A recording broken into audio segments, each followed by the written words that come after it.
What's up, everybody?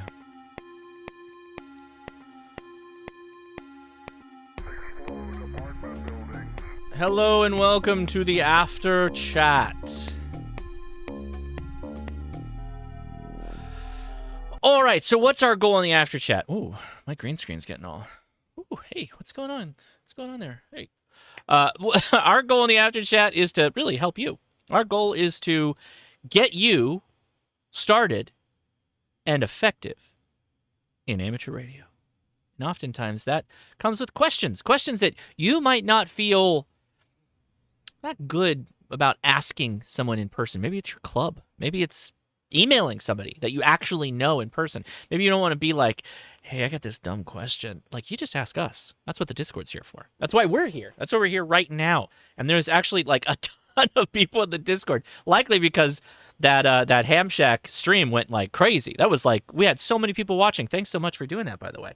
Let's go ahead and hop into the After Chat. We're going to hear all your wonderful voices right now. Or not. Hello. Hello? Oh, okay. There he is. That scared me. I didn't hear Don. Where is Don? I was about to make a comment. He's in here. Oh, there he is. He wasn't talking. How do I even know that my setup's working if Don isn't there? He's probably trying to get Fiji on 10. Oh, that's probably what it's going on. Well, how's it going, everybody? Thanks for joining us on the After Chat. I've gotten questions on the YouTube saying, Josh, what's the link to the After Chat? The After Chat is in Discord. Just go into the description of this video and click on the link to join the Discord. And then join the hashtag, scroll down, hashtag live-stream/afterchat. You click on that and you'll hear all of our voices talking. So make sure you set up a mic and speakers so you can hear. Then mute yourself on YouTube because it's going to be all kinds of double talk. Go ahead. Nobody ever told me that this is going to be live. Oh, it's live. Oh. Every week it's live. C is for Boba Fett. My After Chats are always live, but also I don't like my chroma key is bugging me. Anyway, how's it going, everybody? Hopefully you've had a great week and you're gonna do some fun amateur radio stuff this weekend. At least I hope so. So let's start things off, right? This is what we like to do right in the beginning here, is we like to welcome all the people who are here for the first time. So if you are here for the first time and you'd like to say hi and introduce yourself, or one or the other, if you have a question, an amateur radio question, we'll answer yours right up front. So this is really the advantage to people who are joining us for the first time. We'll help you out live right now. So who's here for the first time and like to say hi or ask a question? Go ahead. Somebody's about to talk. Hey Josh, it's Andrew N0KBB. I was listening last week, but I didn't get a chance to talk, so my first time talking. Right on. I hear you just fine. So thanks for saying hi, and if you have a question, go for it. Yeah, I got a question. I was able to ask someone about it last week after the whole video was done, but I'm having some issues with coax. When I first started my ham journey, it was back in February, I went on Amazon, bought the cheapest RG58 I could. Of course. And yep, exactly. I didn't know any better. But it's working fine so far. But I thought, you know what? I'm going to invest and get some good coax. Went onto the Messi and Poloni website, bought some Airborne 10, and I go to plug it in, and it doesn't work. It seems to be shorted out. So I contact them. They run me through a bunch of stuff. They send me another one. Same thing. All I get is high SWR, can't tune it, and all this stuff. So I'm kind of at a loss, and then I just bought some Ultraflex 7 Sierra, the white cable, and it's doing the same stuff. The only thing that changes is the coax between my radio and my antenna. Nothing in between, no difference, but it won't tune, and it's some pretty high SWR, like over 5. I'm gonna wait. Is Mike KMRD in here? Because I'm gonna throw to him in a second. He is. Okay, so just be ready with your mic in a second, Mike. The Amazon stuff works fine though. Yeah. I mean, I don't know what I'm not hearing with it, Aha. There's Okay. loss and stuff, but it works fine. What antenna are you running? A 40-meter horizontal loop across the top of my house. And do you have a tuner? What's your tuner? I do have an external tuner that I use sometimes. I've been going back and forth with it. It's the MFJ 993B, I think is what it is, the automatic tuner. But I also have a tuner on my radio, FTDX10. Uh-huh. And either one, when I use the external tuner, I can kind of get it to work a little bit better. But even then, it'll say on the tuner like greater than 25 SWR and just won't tune. Yeah. Sometimes it does tune. And again, the only thing that's changing is the cable. I've tested it with my own meter and everything, and there just doesn't seem to be shorted when it's not plugged in, like this whole thing, and I'm just kind of at a loss. Yeah, okay. So it's probably too many amounts of coax to be the coax, right? You've had 3 now, so it's likely not that, is my guess. Now, here's the big question. That's what I was thinking. Here's the big question, and I hope you have a yes answer to this. Do you have a dummy load? I do not. See, this would answer this immediately, because you would just put the dummy load at the end of every piece of coax and tune it. Or, check that you have a match, right? Because you would expect to see 50 ohms, right? Obviously, if you had an antenna analyzer that could do a velocity test, you could see, if there was some major issues with the coax, that would give you some idea. Everybody in the chat is screaming that you likely have just a ton of loss on your coax, which disguises a bad antenna from your radio/tuner. Everybody's also screaming now, get a dummy load, which, yeah, you should get a dummy load. Boy, I'm going to throw to Mike, and I'm going to keep an eye on the chat. I've got some more thoughts on that, but Mike, why don't you go ahead? And one, thanks for joining us, by the way. Oh, it's my privilege to be here. Thanks. Thank you guys for helping me out. Yeah. I think everyone's kind of hit it on the head.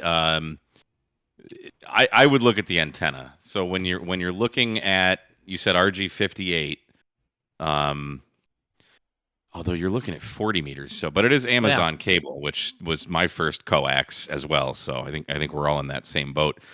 It can be very lossy, which will give a false reading. So like if you're looking at like 70 centimeters with RG58, it's gonna look good. RG or RG8X, RG58U, those kinds of things. They're gonna look good because most of your power is dissipated as heat in the cable, so it's not seeing that reflected power coming back to the tuner or the analyzer or whatever. So that's what I would suspect. But with Messi and Poloni, you said you bought the Airborne 10 and then the Ultraflex 7 Sahara. You got some of the best cable that exists. So that's what I was hoping for. Hardline and stuff. Yeah, so and the antenna that I have wasn't homebrew. It was bought by I got it from the Polymer Engineering. Palomar. And their Palomar antennas. You're talking about Palomar Engineer? Yeah, sorry, okay. Palomar Engineering. Yeah. And you said it was a 40-meter loop? Yeah, so it's a 40 to 10, 40 to 6 horizontal loop. Okay. How do you have that mounted, that wire? Oh, there. Sorry, I lost the push-to-talk button. Yep. It is mounted to the roof of my house because I'm in an HOA that I absolutely hate and I'm in battle with constantly. Is it touching metallic objects? Is it very close to metallic objects? No. It's at least, I mean, close being relative, it's at least 1 foot away from all of the gutters and any exhaust vents for stuff in the house. And it's a 2-story house, so it's about 35 feet up in the air. It could be a problem in the transformer. I got an antenna from, gosh, I can't remember the manufacturer, but it was an 80-meter NFED half. Josh, you got the same one. Same guys that sell the PAR spider NFEDs. PAR NFEDs. PAR NFEDs, yeah. It not resonant anywhere other than 20 meters. It was the only. I mean, it was bad. So it could just be a bad antenna. Again, Palomar though, I'd be shocked if it was a Palomar thing. I don't have any experience with them. In both instances, like Messi and Poloni and Palomar, I would not expect to have failures. I would expect the Amazon coax to have the failure case, right? Are you sure that the tuner is working, the external tuner? Fairly certain it works with the Amazon cable, and then the internal tuner on my radio doesn't tune it either. Yeah, and we also have Adam K6ARK who's in the chat right now, and he's adding his commentary. Adam, are you on mic? Because there's a couple of things that that you've already mentioned that we probably should touch upon. Yeah. So tell me what kind of testing devices you have. How are you measuring SWR for starters? Great question. Unfortunately, I don't own any tenant analyzers yet. That my club has one that I'm going to borrow soon. Good. But right now I'm just going off of the SWR on my radio and the external tuner. Mm-hmm. Okay, so that would be one of the first things I would check is to check the SWR plot at the antenna feed point. So right at the matching unit, basically with either no coax or minimal coax, and see what that looks like. And then another tool you could potentially use to check your coax for any kind of shorts or things like that would just be a DC multimeter. If you have just a basic, like, free with the coupon Harbor Freight digital multimeter or analog multimeter, and can check for continuity, close to zero resistance, from the center pin to the center pin, from one end to the other, and then check for high resistance or infinite resistance between the center pin and the shield, and then check for continuity or low resistance from the outer portion of the connector on one end to the outer portion of the connector on the other end. That would be a real simple way to kind of check the coax. Mm-hmm. Yeah, so I do have a multimeter, and I did all of those tests with that on the coax. I apologize. I do have a multimeter, and I did all the continuity and the, give one lead and another lead to two different points, and it makes a sound. It has a path, and if it doesn't, it's not connected. So I did all that, and the cable seems to be fine. But yeah, just kind of, gonna be honest, a little disappointed and sad. I would love for it to work because it just hides everything better from my wife. The white cable. Yeah, I hear you. My guess is that your installation may be causing problems for you. Having the wire too close to other stuff, particularly stuff that may be conductive in some way, might be throwing it off. So I think the key is going to be to borrow that analyzer and see what the antenna is really doing from a resonance perspective.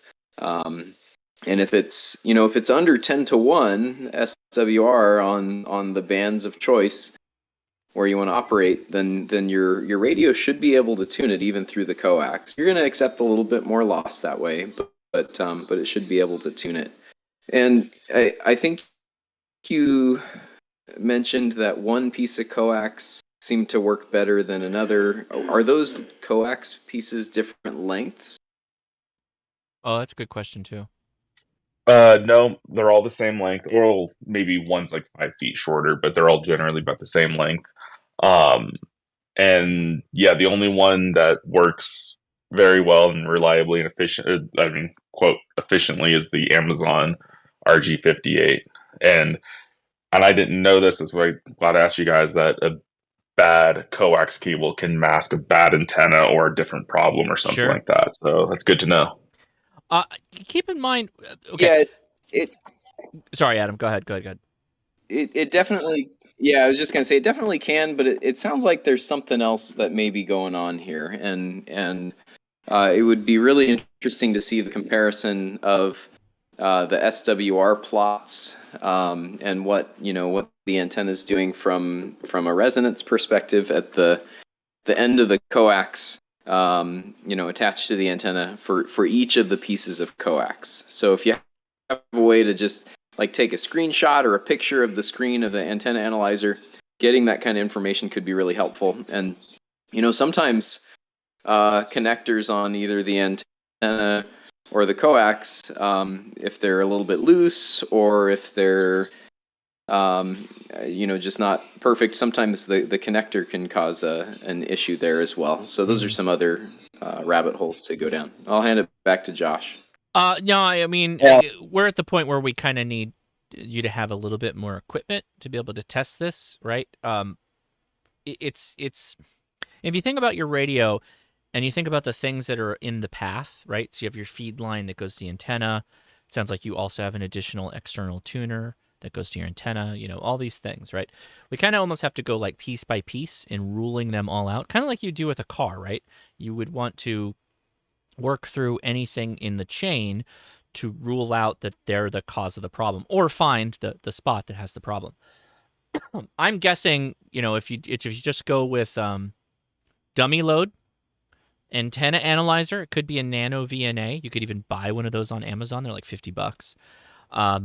You would get like a ton of information. You don't need like a super strong dummy load either. You need just like a cheap one. 100 watts isn't even really something you need here. You just need to lower the power down and test that out for the feed line. Yeah, I would say. Yeah, go ahead. Someone else posted the question: did you buy the coax with the connectors on it, or did you put them on yourself? Oh, that's a good question. Bottom with the connectors. Okay. Yeah. And I have something else for this. Okay. Are you bypassing the external tuner when you use the internal radio tuner? Because that could also lead to issues. Yeah, so I've run it both ways, and with the external tuner, and I turn the internal tuner on the radio off, and I do that. And then I've also run it just taking the external tuner completely out of the equation, and it gets the same results on the radio. So, yeah. Yeah. I'm guessing this is the antenna. This is a guessing antenna or something along with the connection to the external tuner, and that the feed line's probably fine. That's my guess. Okay, well, I will definitely try to get a hold of either buy that nano via VNA on Amazon or get the club's antenna analyzer, and hopefully next week I can come back with some more information for you guys. Really appreciate it. Been loving the videos and the live streams, so thank you very much. Thank you. Well, thank you for breaking the ice too. I think that you're right on the right path. We just need a little bit more information. So hopefully you can get some more information and come back next week if your ham club hasn't helped you out completely, and we'll continue to help you. We'll even do it live if we can get those tools. So cool. Thanks for breaking the ice. All right. So let's throw it back. Yeah, thanks, bud. Let's throw it back to any newcomers, first-timers here on the Discord that would like to say hi or ask a question. Come now, please. Question. Go ahead, question. Hey, y'all. I'm pretty new ham. I've been around a little bit. I just never asked a question before. Right on. So, I've actually got two questions after that last conversation. First question, somebody mentioned in the chat there, maybe he's running both tuners at the same time. Why would that be a problem? Well, so it wouldn't necessarily, but so here's the other thing too.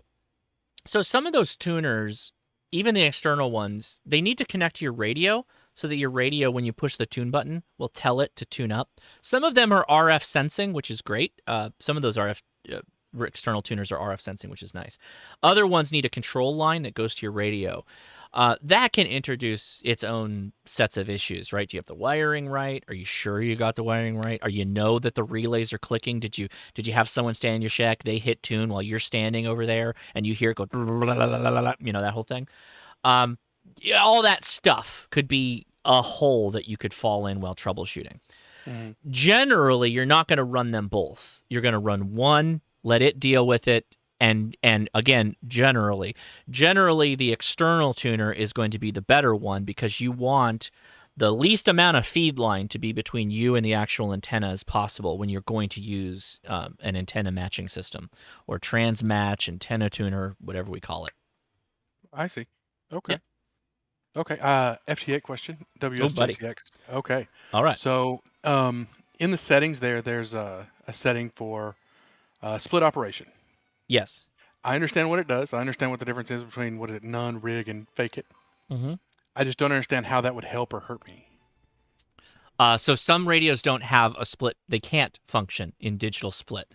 So Roger, yeah. faking it basically will have it jump between receive and listen. That's all it's really doing. Faking it is, if your radio can do split, it's generally advised that you just run in split mode. If it Okay. can't, then fake it's fine. Why is it better to run in split mode if you can do it? So what split's going to do is it's going to have your transmit frequency be the one that you lock in, and hopefully you're locking in on the 500 hertz or 5 hertz or whatever space. And then when you're faking it, it's going to take your receiver or the other channel and move it over and slide back and forth so that you're listening on one and transmitting on the one that you've locked in. Oh, okay, Because okay. your calling station or the station you're replying to is going to be on a different space. Yes. It's not going to move your transmit over to that space and then move you back. Ideally, you're not going to do that. Okay. Basically, the standard method shifts your VFO. It shifts your oscillator frequency, I've noticed that, yeah. and that's true split operation. But fake split operation just changes the audio frequency output of the computer, so it sort of simulates, being able to transmit on a different frequency. Okay. I see. Thanks, y'all. There you go. Super chat from Grumpy Plumber. Hi, Josh. Newham here. I found myself getting interested in LMR radios. Are you planning to do a video on the XTS 5000 or P25 in general? Thanks. Yes, I have. Well, where is it? It's right here. Hold on. Nope, that's not it. This guy. This one? Do you mean this radio? Do you mean that? Yes, I do plan on talking about this. Yeah, I don't. You're only gonna have a good time if you've got a network of repeaters in your area that you can capitalize on that. If you don't, then you're gonna be a sad boy. That's thousands of dollars lighter. From my guess. They work fine even for analog stuff. I mean, yeah, P25 is a lot better, but they work fine for analog. They do. They're also very expensive. I have now come around a little bit to say that the price is commensurate to the quality. You do get a much better quality radio with a lot of the Motorola stuff. No question there. But sometimes I don't know that we all need that. But let me go back. So thank you for the super chat, Grumpy Plumber. Appreciate it. Adam, can you restate that again? Because now I think I've got my head backwards. Fake it in FT8 is not jumping the transmit. It's keeping your transmit on your lock frequency, right? That's right. So faking it shifts the audio frequency. Got it. From what I understand, and then split operation shifts the VFO frequency instead. Yes. Okay. Yeah, we're on the same page. Uh-oh. We got a K at MRD. Hold on. Where's my... The WSJTX does have a manual. Mm-hmm. Just throwing it out there. Is it good, Mike? I posted it. It is a good read. It's a good read. Is it K at MRD approved? It is. Split operation. It's way better than JS8 call. Yes. It reads, significant advantages result from using split mode, separate VFOs for receive and transmit. If your radio supports it, if it does not, WSJTX can emulate such behavior. Either method will result in a cleaner transmitted signal by keeping the transmit audio always in the range of 1500 to 2000 hertz, so the audio harmonics cannot pass through the transmit sideband filter. Select rig to use the radio split mode, or fake it to have WSJTX adjust the VFO frequency as needed. Yeah, okay. So I always use fake it. I use if the radio does split, I use split. Tomato, tomato. So right on. All right. Who's next? Anybody that would like to say hi or ask a question? New timers, first timers. That's where we're at right now. Yeah, new timer here. Is that I saw Daddy Rush, I think, first, and then we'll go to Danger next. Oh, Daddy Rush, I can't hear you. So maybe it was Danger I heard.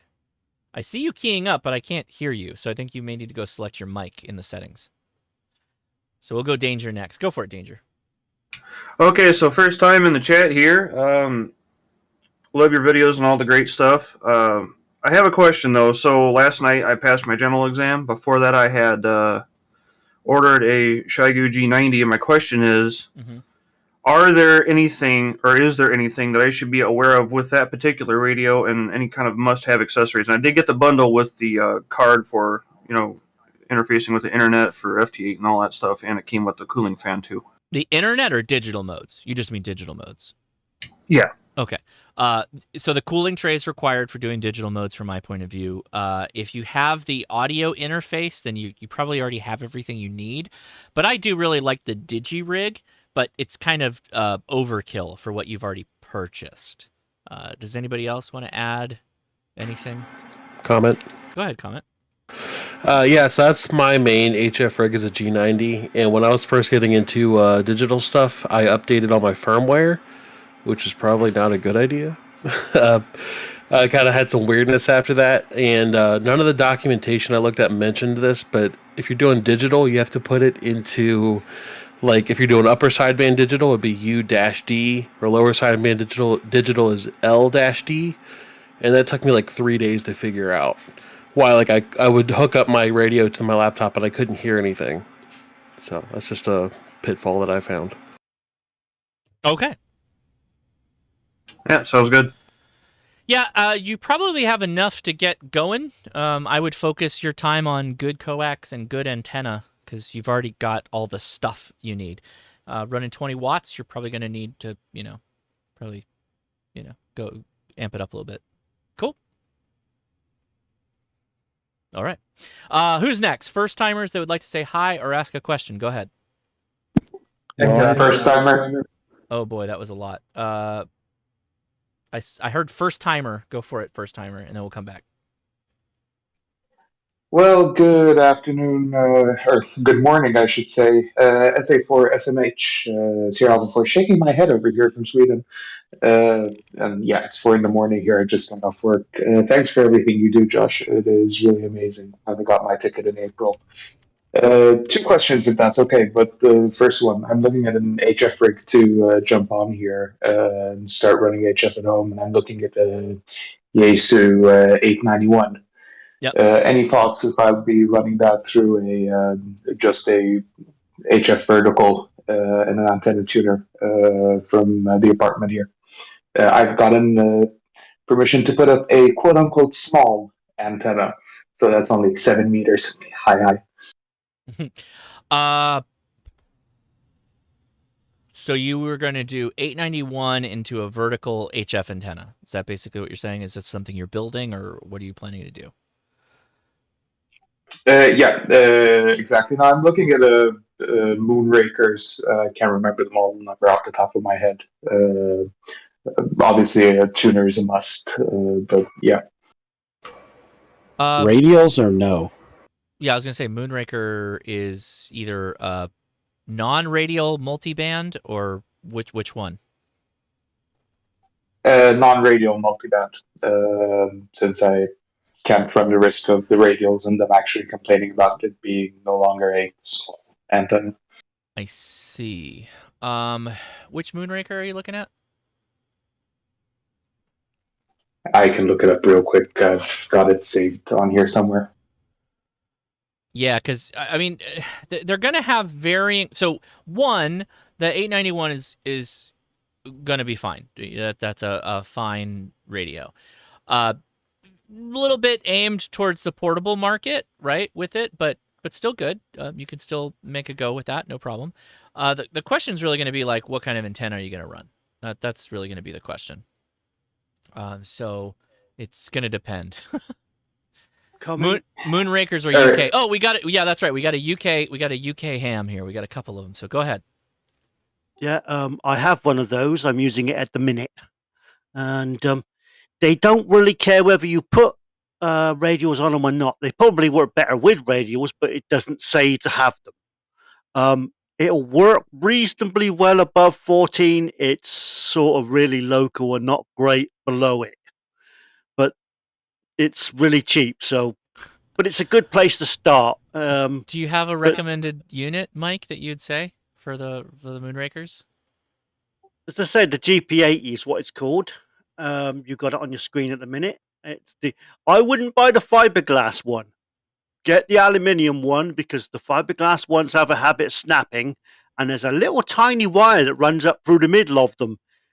They're not worth the extra money, but the aluminium one is fine. It's basically a 5/8 wave CB antenna with a 6-to-1 balun at the bottom. I see. Okay, interesting. So, all right. But that's what it is. They're okay. They're not great. They don't work fantastic on 80 meters and 40, but they're okay 20 and up for a typical low radiation angle vertical. And the SWR is sort of acceptable. Most of the time, the inbuilt tuner will do it. You don't need to, even on like Yaesu's. There's no tuner on an 891. Yeah. Yeah, that's true. Oscar, what is it? Oscar 3 Echo Tango? Is that Paul over in Czech Republic? I think he did a video on that antenna, that aluminium one, a couple years ago. You might want to check that out. The aluminium one, Mike? Yeah. How do you say it? Aluminium? Aluminium. He did one on the a copy of the diamond version, which was which is a 5-to-1 one, and if they're not built right, that 5-to-1 balun is really bad if it's not done well. Okay. It looks exactly the same as that, but it's been a couple years. How's the Q on that thing, Mike? It's not bad actually, because it is sort of a broadband antenna. But yeah, you really will need to use that with a external antenna tuner of some sort. Okay. Manual is better, or one of the off-brand ones. I'm not sure about whether the Yaesu supplied one will work with it. Supplied one? What do you mean? Well, Yaesu's own one, the one that the matching unit that goes with that you buy as a separate option. Yeah, those are too expensive. Those are very expensive, but any of the off-brand ones, for want of a better way of putting it, will work fine, or any of the MFJ manual tuners will work fine. Yeah. And maybe you can even find a local ham fest where you could pick up a manual tuner. That might be the way to go, because manual tuners are usually pretty plentiful in the used market and pretty cheap. Question? Go ahead, question. Yeah, it's Craig out in Chicago. For my friends there in the UK, how does that Moonraker handle the frost and the ice and the wind and everything that we share? Chicago and the UK might as well be the same. As I said, the aluminium one, yeah, every 3 or 4 years, take it down, clean it, put it back together. Fiberglass ones, I've heard of a few people that have had them snap. And I don't like the idea that there's not a very big conductor running up the middle of the fiberglass either. There you go. All right. Well, all right, perfect. Didn't think about the aluminium ones. Thanks so much for all the answers. I'll have to go back and rewatch this video to take down some notes. But thanks a million, guys. I'm going to go to bed because I just got off an 11-hour shift. 7 trees. All righty. Thank you very much. All right. Who's next? First timers that'd like to say hi or ask a question. Go ahead. You got a question over here. Okay. I saw Twin City Jeff. Sorry, we're getting a pile up, so I'm going to have to go. I have to pay a little bit more attention. Sorry about that. Was it Tim or Twin City Jeff? Go ahead. Well, this is Tim in South Dakota, the guy with all the old desks. Oh yeah, what's up, Tim? How's it going, man? Oh, everything is good. My call sign is K0SSD. I'm in South Dakota, and yeah, you're right. 2 of those desks were hand-me-downs, and the other one came along with me when I bought this house. Yeah, I'm not giving you any shade, but there's definitely no theme. It's all the things. Yeah, I realize that, but I've already bought the material for my new hardwood floor, and then there's going to be a wraparound desk built on to the wall. That's my plan for this. Primarily I've been spending all my money on the electronics, Yeah. the antennas, the radios, the screens, the interfaces, all that kind of stuff. But I'm done with all that except for my hex beam. That's my next project. Now I'm working on the aesthetics of my shack. Right on. Yeah. You do you, man. You got all your stuff in there, and you've got it all applied, and it's working. So there's no question on that. And it sounds like you're actually doing some upgrades with the flooring, and then you're going to have a wraparound desk. That's going to be sweet. So make sure you post your shack image and tag me on it when you get that done. I want to see it. Oh yeah, I definitely will. And hey, thanks for all the information. I'm a general, but I've been watching you for the last few years, and I did gain a lot of information from you when I did my tech, and I used the audio books to do my general, the same ones that you recommend. Okay. And I'm working on my extra right now because I'm tired of sliding out of my band, so I'm trying to take care of that. But I've been very fortunate. My little I got a 43-foot vertical and a dipole, but I have no problem talking around the world.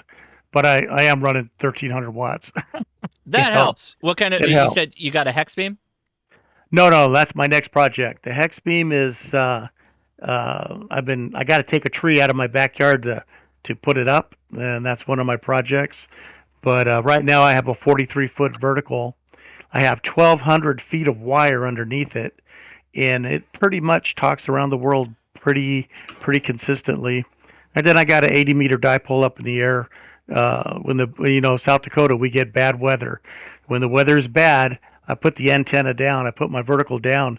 Last winter, when I put it down, I didn't see it for 3 months because we had a bad storm and it got covered up. And I saw it in the spring. Yeah, but it still works. Excellent. And on the hex beam, a tower or a mast?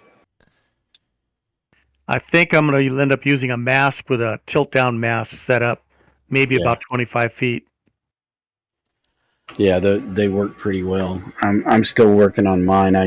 I'm going to move from this house before I probably get it up on the mast. Right now, I've just got it on a speaker stand, and it works okay off of the speaker stand. But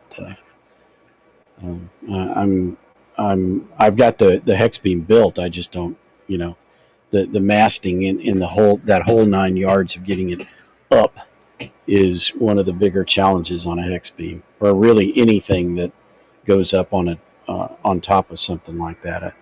Even a Yagi would have that kind of problem.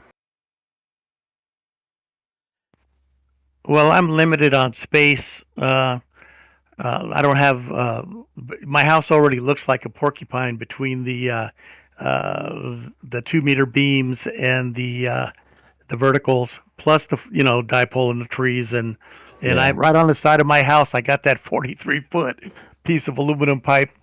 And luckily, I live in a little town of 200.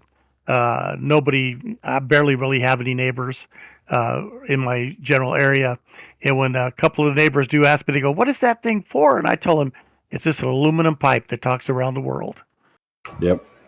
And in my backyard, I've got a small backyard, but I've got a hex beam, a DX commander, 2 Moxons, and 2 in-fed half-waves. And that's, I'm sure the neighbors have already asked me about it. So. All right. Does that help, Tim? Oh, well, thank you very much. And I've been watching you for a long time, and I spent the week kind of preparing the Discord and the live chat and everything. I just recently retired, so I have more time, and I still hadn't found the time to do all this. But anyway, I got it all set up. I guess it works. I finally figured out how to bind the key. You got it, man. Talking to myself. Anyway, thank you very much, and thanks for all you do. Right K0SSD. See you guys.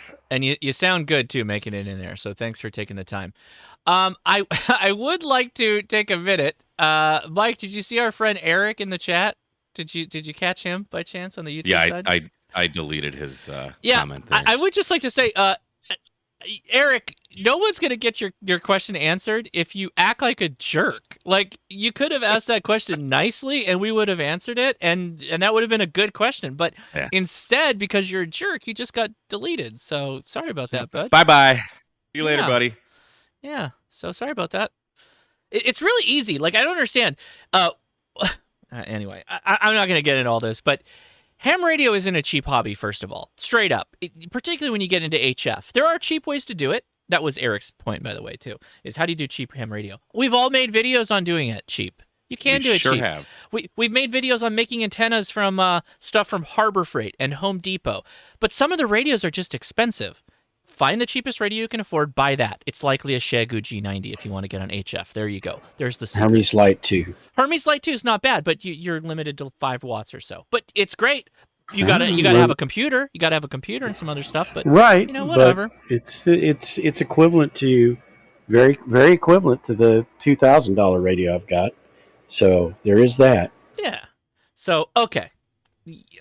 Anyway, go watch some of our videos instead of just being a jerk in the chat. Go watch the stuff we've already done instead of just making jabs. He doesn't even know the price of the battery box. Yeah, and that's you it's have more than $700. Well, you've got other ones too, or had other ones. You just didn't. Well, no, I only make the one. But Eric, go buy all the parts. Yeah, all the parts, all the tools to make them, and spend all the time to make it. For some reason, people have a problem with people making a profit. Is it okay if I earn some money for my work? What's that all about, Mike? I was just thinking about this. I don't mean to derail the stream, but I was thinking about this on my way home from Kroger today because we get a lot of hate for like making money on YouTube and stuff. It's like, okay, well, the ham radio manufacturers make money. The guys that work at HRO and Gigaparts and everything make money off of ham radio. Yeah. Flea market guys make money off of ham radio. That's all fine. But when it comes to YouTube or being an entrepreneur, supporting yourself with a small business, that's where the line is drawn. So should be banned. The FCC and you should know what? ban it. Don't buy my battery box. Yeah, don't. If it's too expensive for you. But just go buy all the tools, go buy everything, and see how much it costs. Yeah, like and this is not taking a jab at the ARRL, but the ARRL, they have a subscription service and they make a magazine and they have tons of ads with radio companies in there, and that's okay, right? But we make a video and we do an ad for a company that has either, sent us a radio or whatever, in the worst case scenario, right? Sent us a radio. And then it's like, oh, are you being objective? Well, is the ARRL being objective when they run an ad in their magazine for a radio company? Interesting. Do we ask that question? Why are we not asking that question? Again, let me just add, hold us account. Mike and I both want to be held accountable if we're not being objective. I know that's true. But at the same time, let's consider all the truths. Go ahead, Mike. Go ahead. Pretty sure I've got pretty good credibility. I think so. Some would doubt that. Go watch some of my Xiegu videos and tell me I'm not credible. But I just want to add my last point, and then we'll get back to being positive. Yeah. It costs money for you guys to watch free YouTube videos. Just saying that. What? Costs money to make free videos for you to watch. Is that right, Mike? I've been doing it wrong. No, I'm just kidding. I've been making videos for over a decade. It's definitely not free. Well, that's what keeps me out of it, the cost of the damn thing. I know that it costs a bunch of money. Yeah. And I mean, come on, I'll be totally fair. My channel is definitely self-sustaining at this point. But you know how long it's taken me to get to this point? Probably COVID. When COVID hit, the channel became self-sustaining. Before that, 2006, when I started making videos, all I did was spend money. And I still spend money. It just, now it's self-sustaining. So, yeah. Anyway. Boy, Can I make a comment real quick? Is that Craig? Go ahead, Craig. Yeah, I've just I've watched a lot of videos in the last 2 years, and for all the guys that just got the HF ticket and chomping at the bit, I waited 18 months to afford the radio I wanted, the Yaesu 991 Alpha, instead of saving $300 and maybe getting something that I can't resell if I don't like it, for pretty much the same money I paid for it. So don't be so hot to try it. You go buy the cheapest darn thing you can afford. Maybe just chill and get what you really want. later on down the road. Yeah. We don't all Yeah. get to walk out and buy the most expensive radio or car or house in the market your first time out of the gate. No one should expect that. Go ahead, Don. Well, what I was going to add, and y'all will forgive me, but one of the things that y'all's problem is y'all make it look too easy. I know it's hard. But you guys make it look so good. That's called All editing. guys. I know, but you guys do it really well, Mike. You and May I Josh add to that? and everybody. Yeah. Yeah, so first of all, Josh, congratulations on 300,000. That's huge. Thank But you. secondly, if people haven't watched First POTA and Fishing Trip, you got to go watch it. From a production level standpoint, it is outstanding. And you should be really proud of it. Well, if you like you should that, be go really watch. proud of it. Thank you. First of all, if you like that, go watch the better version of that video. It's the one that Adam posted. That's the better version of that video. Thank you, by the way. But Adam's video is better, 100%. I think they're both awesome. Go ahead, Lee. I wasn't meaning to cut you off. You can keep going. No, it's okay. I just wanted to say congratulations, and that is an outstanding video. I'd love to see more like it. I would love to, but you know what? They get no views. They get no views. My like travel videos, like when I go to Hamfest, I'll get like a third of the views I get if I'm just reviewing a radio or reviewing an antenna. Honestly, product reviews, say what you will, they get more people watching. More people want to see that. Most people, and I'll go, let me go only me here. My channel is an aspirational channel. If you're watching me right now, a lot of you are watching me and people like me because they kind of want to like go do the thing. And for me, it's people watch my reviews and stuff because they want to buy that thing and go use it. That's like what they want to do, right? So when I'm out like enjoying ham radio, even doing a POTA video, I'll get significantly less views because they want to be doing that. They don't want to watch me do it. They want to go do the POTA. They want me to explain how to actually go do the thing so that, you know, they could go do it themselves, which is great. I totally support that. But at the same time, it's like, yeah, I'm totally going to also enjoy myself. But yeah, I hope that makes sense. I get it. Your viewers want you to tell them what to go buy. Right. Yeah, really. But the video reminded me of Nut and Fancy, only 10 times better. Yeah. Oh, God, I was going to say, don't compare me to Nut and Fancy because those are like 45 minutes. You got to admit, his adventure videos are good. Yeah, and that's what it reminded me of. I just remember Nut and Fancy from like 10 years ago where every video was 45 minutes and he had mechanics gloves on and it was just an overhead shot of him playing around with knives and crap. And I was like, oh, my God, get me out of here. But anyway. Well, anyway, I'm done. Congratulations. Thank you, sir. Thank you. I got to take a quick break here because we got to say hi to some YouTubers that are in the house before they all hop out of here.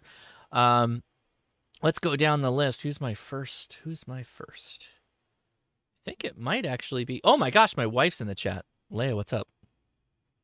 Is she a YouTuber now? No. Well, I mean, she's a podcaster.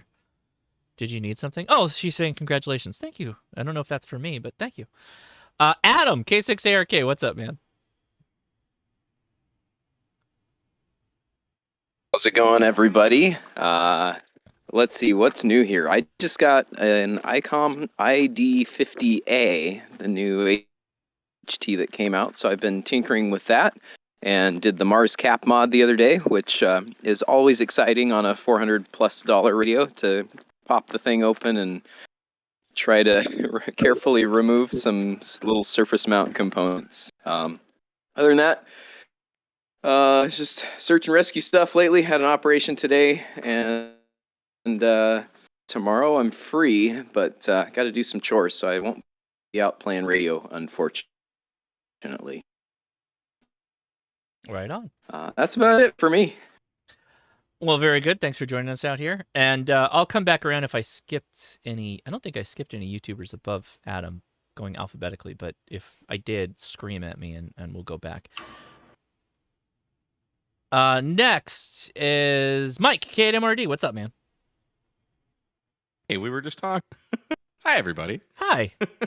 But I mean, Yes, now what's up with you personally? You know, that's kind the artist formerly known as K8MRD Radio stuff. Yeah, that's right. The ham radio tube. Yes, and thank you to Scott from Ham Radio for Non-Techies for making my new logos. He's really good with Photoshop. had a nice day. I woke up, which is always a plus. Mm-hmm. Went to Denny's with some guys from the club. Wow, a Denny's run.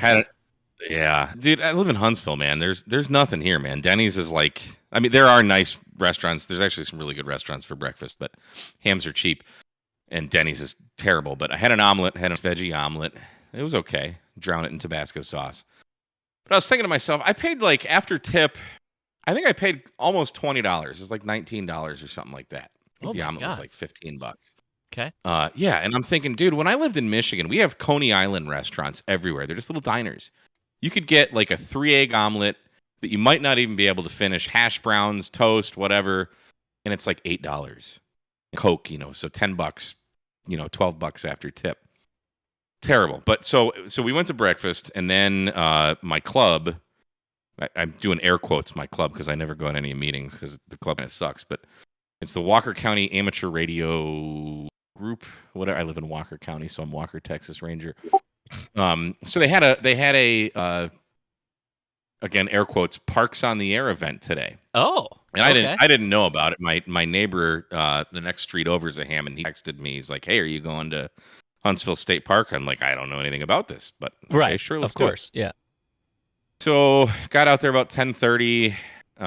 There were some people camping out last night, so there's a bunch of people. There's probably about 30 or so people there altogether, and I'm like, sweet, my club is actually doing something. Like they don't do anything. They go to their Saturday meeting once a month. The first half hour is going over the minutes of the last month's meeting, and then the next half hour, like I think the first meeting I went to, their presentation was they've cast their video. No, like, really? They just played the video. They just played the video. I gave a POTA presentation there, and there's probably 50, 60, 70 people at the meetings. I mean, the meetings are pretty full. It's a pretty big club. And it's just to see a dead faces. Like I don't think anybody cared. So I'm like, all right, sweet. The club's actually doing something now. Maybe I'll get more involved. So I go there. I bring my radio and a couple antennas. You always bring more than what you need.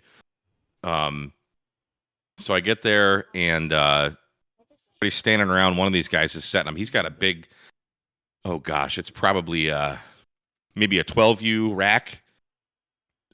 Just a portable ham shack. This was ginormous.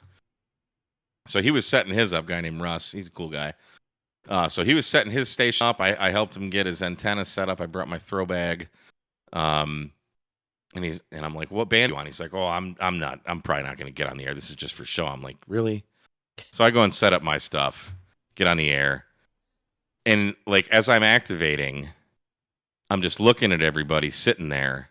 They're all just sitting around. Everybody brought their chairs and they're sitting around in a circle and they're just talking. No. Literally, I was the only one that got on the air. I did help another ham. Tune his end fed, so that was fun. But I'm like, come on, dude, this is bad. There's like 30 hams all sitting around talking, not in a state park, not even on the radio. And like, I got my radio turned up, like they can hear me, they know what I'm doing. They hear the people coming. The 20 meters was packed today. I had to QSY like 3 times to find a clear frequency. Texas QSO party. So what? It wasn't even that. It was just 20 was on fire. What do you think the deal is with that, Mike? Why don't they want to get on the air? I don't have any idea. Maybe I should actually go to a meeting and just stand in front of everybody and be like, why are you guys not doing anything? Why does what's your the point ham of being club, in a ham radio club? Right. Why does your ham radio club not want to do ham radio? Yeah. And then so we all kind of packed up around 3. The weather, we had some rain here. Well, actually no, I think the rain passed me, but it was calling for rain. So I had to go to Kroger to get beer, of course. And I see my neighbor who texted me earlier. He came out for a little bit, but then he left like 20 minutes later. Uh-huh. And I see him coming out as I'm going in, and we talked for just in passing. I'm like, dude, like literally nobody got on the air. What kind of ham radio club doesn't even get in the air at a Parks on the Air outing? It was, right. And it's not Mike Fright either, because it's like it's a bunch of guys who are, I mean, they're mostly pretty well seasoned hams. Right. I don't get it. I don't get it. Well seasoned hams. You get it? Well seasoned ham. Oh, I didn't even get it. Do they do? But I field still day? had fun. I got to. Yeah, they do field day, but it's like it's actually in my neighborhood. Mhm. There's a like a Boy Scout lodge, something or other. So they do it there, but it's like right in the middle of downtown Huntsville, which is just a college campus and some, just there's dorms next to it and some restaurants, bunch of power lines. So I don't know why you do field day there, but that's where they do it. Mm-hmm. I've not been to one because I always go to Jason's hunting lease. Right. But my next door neighbor, Michael, is a ham, and he was the coordinator for last year's field day event. And he's just complaining like nobody wants to help, everybody wants to bitch. Oh, of course. And critique as they do. But he's like, I'm done. He's like, I'm done with this club. So yeah. But I still got on the air and I had fun. So K8MRD busting paradigms from Bodie. I don't know, man. I feel so, like Go ahead. Sorry. No, I'm done. I feel like clubs are really on their way out. I hate to say that, but I think most My younger club people. in Michigan is great. I mean, not all of them, of course. There are exceptions, but I think a lot of young people just don't have any patience for, and I mean younger. I don't mean young. Like, I mean people under 50 at this point in amateur radio. They just don't have the desire to join a club and then spend all this time to just fiddle fart around and not be effective, not have everybody working together to get something done, Yeah. And I feel like a lot of clubs have become this model of inefficiency that they just, there's all this baggage that they're carrying around instead of just go outside and do it. Like, just have fun. And they just don't want to, there's so many stepping stones in front of having fun, right? I don't know. Well, think about, and this is something like, this is why when I first became a ham and I came across your videos, you were one of the first channels that I started watching. I remember that. Because obviously we're similar. You're what, 2 years younger than me. We're the same age, kind of all of us are in the YouTube community. But you read in the textbooks and the ARRL books about Elmers, and you get this mentor that's going to teach you. That doesn't exist, at least in my experience. Nope. And today was a perfect example of how Elmering doesn't exist, because there were plenty of guys there that were perfectly capable of getting on the air. There were young kids there. People were bringing their families out and stuff. A big group went on a big hike around the trails. But it's like, do it. Elmer, show somebody. Do it. Just do it. Do it. People were coming up to me asking me questions, and me and the guy built antenna and one of the other guys came and helped. He's the same age as I am. I'm 43 now. Jeez, I'm going to be 44 in a couple months. That sucks. But it's like, YouTube is the new Elmer. Like, there's no, I don't see older guys like taking people by the hand and, here's how you do it, little Timmy. That's just not, I don't see that in the amateur radio community anymore, but they still write about it. Oh, yeah. Like, that's actually happening still. Yeah, people do say that. Yeah, our club does it, but I'm not going to, we can talk about that later. Yeah. Well, Mike, thanks for joining us. A little bit of a rant there, but I think from a good place. I think the right comments. I think questions need to be asked of clubs. If you're going to go do a POTA, better get on the air. You better at least activate the park. It's only 10 contacts. That's not hard. And I would think like everybody in the club, well, maybe not everybody, but most people in the club know who I am just through YouTube. Mm-hmm. And it's like, you see me sitting there doing a Parks on the Air activation, making contact. Yeah. They're looking at I just ran the antenna. I had the 20-meter link on. I just ran it as a vertical, and I'm making contacts with the 7300. Now, my club's big Yaesu. I'm busting their balls for it.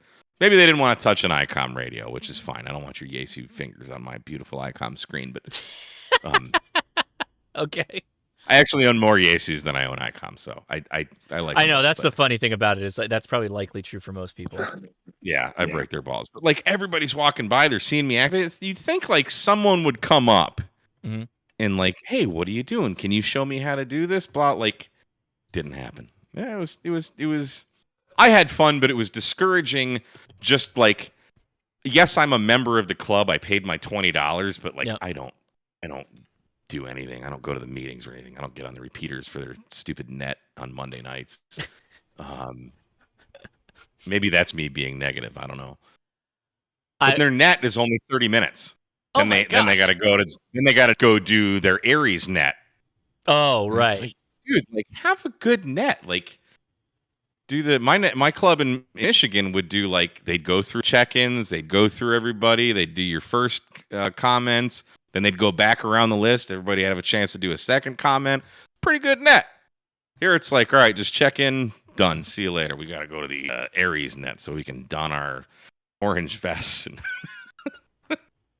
we do get some bad weather here, though, so I'm sure the Aries serves a pretty good purpose here. But I'm not bashing on them. But it's like, I'm with you, Mike. I totally understand what you're saying, and yeah, tough because I mean that's what we all grew up with, like the desire to be like in a club, like a really good club, right? Oh no! And there are good clubs out there. There absolutely are. Come back, South African station. Come back. Before you came on, right before you came on, I worked Fiji on 10-meter sideband. Oh my God! Yeah, I heard somebody saying that. Oh man, there's a South African station trying to that they called me ZS6AF. Come on, man, come back. Everybody, hold on. He's calling me back. Luck. He's calling me back. I hear him at -19. Let's do this. That's plenty of signal. We got this. All right. Well, Mike, thank you for joining us. I do appreciate it. Okay. My privilege. Glad to be here. Thanks for letting me vent. Yeah. No, I understand completely because I have those same feelings. I really do want to see clubs thrive, but at the same time, it's like, man, we got to change some things up. We got to find something that works, and we got to get you guys going on that. All right. Who's next? Anybody in there? First timers. We didn't get through all you guys yet, so we want to make sure we answer your questions. First timer here. All right. Who was that? Sorry, first timer. Go ahead. Yeah, this is Greg W9GTH. All right, Greg, go for it. Just saying hi or asking a question? Well, a little of both. I really appreciate the channel and the YouTubers. It was funny. I was just thinking earlier the same thing you were just discussing. I kind of got out of the hobby for almost 2 decades because of politics in the clubs and all that stuff, and it wasn't fun. And I got back into it, and I found the YouTube community, which was amazing. But I went to a local club meeting just to check it out, and I swear to all that is holy, it was like the last meeting I was at. It was like I never left. And I thought, okay, I don't need the clubs. And it's just kind of the way things are. Not to be too negative, but when I listen to Mike's channel too much, it gets me going. Yeah. But I appreciate everything you guys are doing. And I did have one question, which is I have a dipole, and that's been working well for me. It's a multi-band dipole. But I want sort of a secondary HF antenna option. And I've been, vertical seems to be a good idea, but would you recommend that or a hex beam? I have a smallish lot, but I can fit either one on it without too much trouble, and I don't have to worry about hiding it from an HOA or anything. All right. Well, really quick, that South African station came back to me. I got a -6 from them, so I don't know what happened, but we got it. We locked that up. Whew. Look at that. There it is. There's the station, that green line. From my location to their location, -6. Okay, so is this an antenna upgrade, or is this you're just going to add a second antenna, and you're kind of going to build out the fleet? This would be building out the fleet. I have a multi-band dipole that works well, but it's kind of one of those things like if one's not working, maybe you check the other. So, yeah. So hex beams will get you gain, which is nice. They have their own advantages and disadvantages.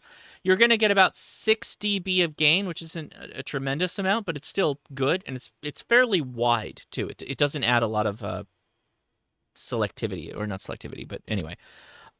With that said, there is this thing that a lot of people start looking at as they get a little bit further into their ham radio careers, having a dual receiver capability, right? So like I have a 7610, and with the 7610, yeah, front to back ratio. Thank you, Don. With the 7610, I can have one polarized antenna and then another polarized antenna, and I can listen to them differently, and I can phase them back and forth, vertically polarized and horizontally polarized. If you like your horizontally polarized dipole, you may want to set up something like a DX Commander or something along those lines, and potentially explore the area of like the dual receive capability, right? That you can split back and forth. Does that make sense? Okay. Yeah, that makes a lot of sense. Thank you. I skipped a YouTuber. Sorry. Thank you. And thank you, Taylor, for correcting me. I stopped after Mike after that discussion. We got Scout75 in the house. What's up, man? How's it going? Well, I hardly qualify as a YouTuber, but I'll take that. Thank you very man. much. Go for it. At least one person shouted you out, so you qualify for at least one person, right? That's good enough for me. Go for it, man. And it's more than good enough for me. One thing with my shack photo, you said I had a cheap Amazon dual band on the desk. That was an FTM 300 with the Armalock case. And the stuff going on top, I have a DigiRig, so I can set it up to do a portable APRS digipeater. Oh, it was the way I couldn't see that from the look of it, so maybe it was just the image. So apologize, but oh no, it was a bad picture. It was quick. Hey, let's get on this thing. So I ran in there, took a picture of my phone, and if I was a professional, I'd do better lighting and yada yada yada. But I just want to ride Mike's coattails about Porta outings of a club. One of the many clubs I belong to, they take part in the Twin Cities area. They do a thing called Hams in a Park, and it's like the second Saturday of the month. Everybody meets at a random park, and they coordinate it to be to involve one of our outer clubs here. I live 90 minutes from the cities, so I got with my club president and I say, hey, let's do this at Interstate Park because it's a POTA. And the Ice Age Trail runs through it right next to their great big pavilion, so it's a twofer. So I personally rented out the pavilion. It's huge. It's like 60 by 40. And all these people from the cities came up. My club came up. And just like Mike, I was the only one doing POTA. Rest of them just sat around. One guy came out. He set up a rig. And this is a battle of, this is the point I wanted to make. I didn't just want to rant. The battle of the pursuit of perfection versus good enough. He was hoisting his infed or his dipole up and down, checking the rig analyzer, and he's like, oh, it's a 1.6 to 1, but I can do better. And I just rolled my eyes. I went over. I threw my Pactina infant half wave up in the tree, hooked it up to my 891. I was at 2 to 1, and I'm like, good enough.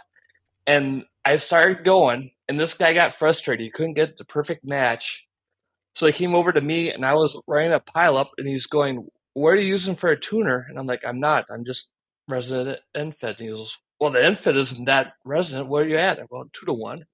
And he scoffs, and he goes, you can't get out with 2 to 1. And right then, I can't remember the dude's call sign, but Paul from North Pole, Alaska, he calls me, and I make the contact, and I'll clean it up. The guy says, well, you're just throwing your favorite adjective there, lucky, and stormed off. And the point of that story, it makes people laugh, but it is just get out there, have fun, and try to bring the people along with you. And if you can't. And don't let the pursuit of perfection stop good enough, because good enough will be fun on the air. And as far as clubs go, my club is Discord and YouTube, because I find all the right people and I can block the rest. So I love that's about it. Thank you. I also think, and I'm not saying this is everybody's job, but I honestly think like we got to start calling those people out. That guy that's like, you're just blankety blank lucky. I would have been like, what do you mean? I put my antenna up and I'm running with it, and they came back. How's it luck?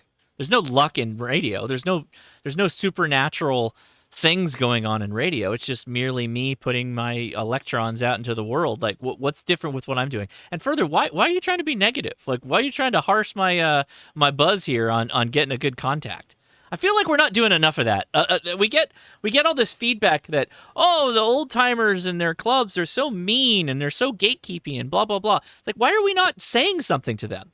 Why are we not passing the feedback on that? Like, I came to the club and everybody was kind of mean because I mentioned Baofangs or I mentioned a Chinese radio, and everybody really like talked down to me and blah blah blah. It's like, why aren't we telling people that? Why aren't we saying something? We should say things. We should let them know that I'm not coming back because you guys are a bunch of negative Nancys. And if you took the time to maybe explain why you don't like this radio or explain why you think such and such is bad, then we might actually learn something. But they don't, right? And I think we got to do a better job of that. That's me. But I'm not trying to make you all do that. That's more my job than anything, or that I would. Oh yeah, for sure.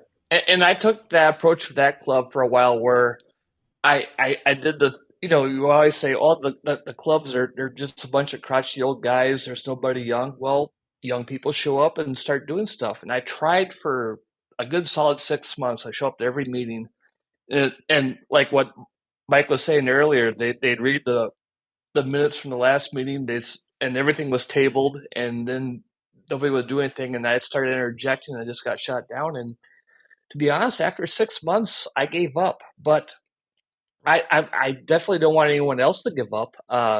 Just keep on trying.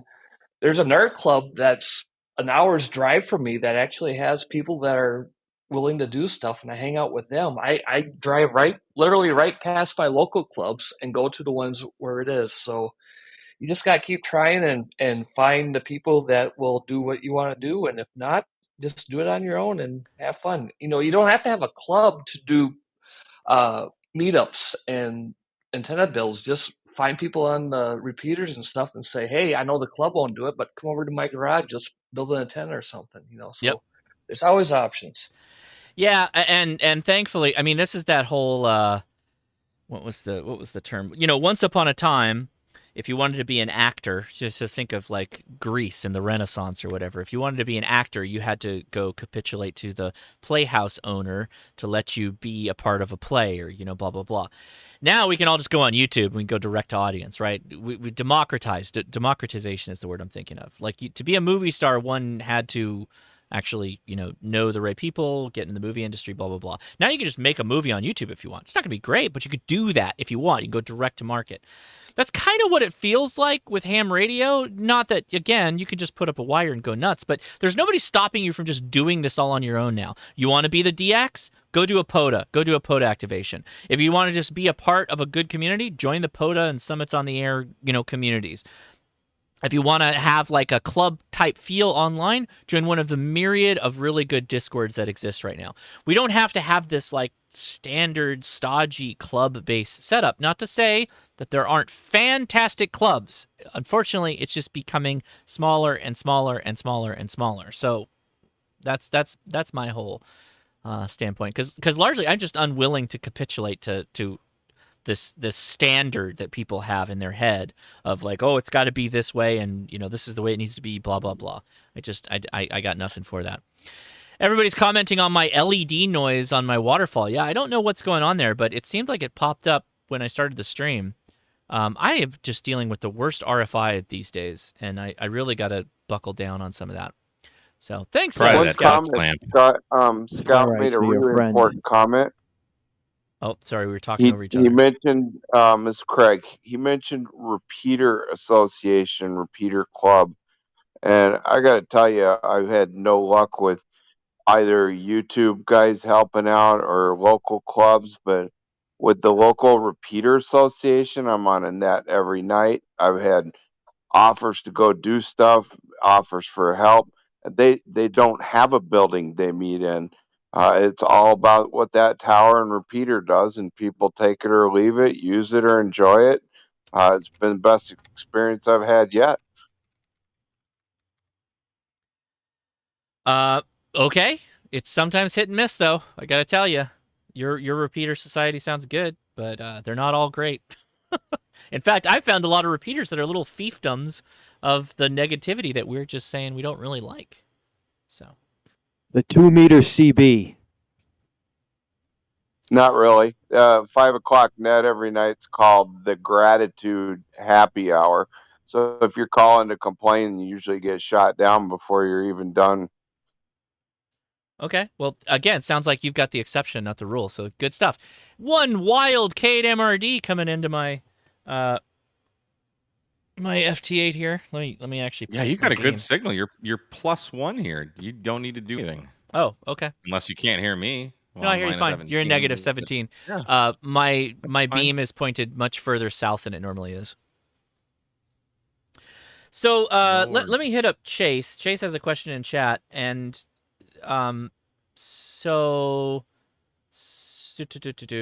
somebody they're basically saying that there's somebody that is blowing up their. There it is. I found it.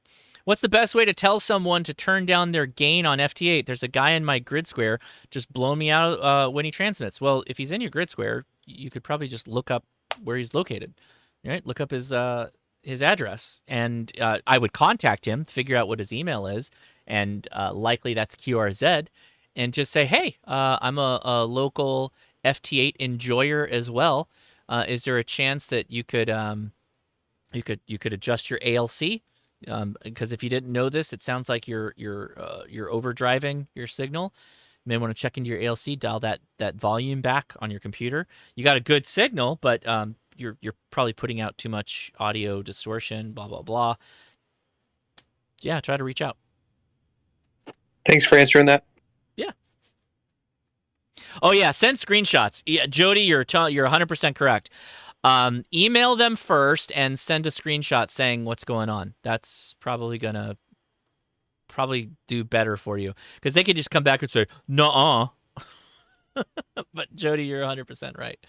I gotta run to the. I just want to make sure to do it the nice way.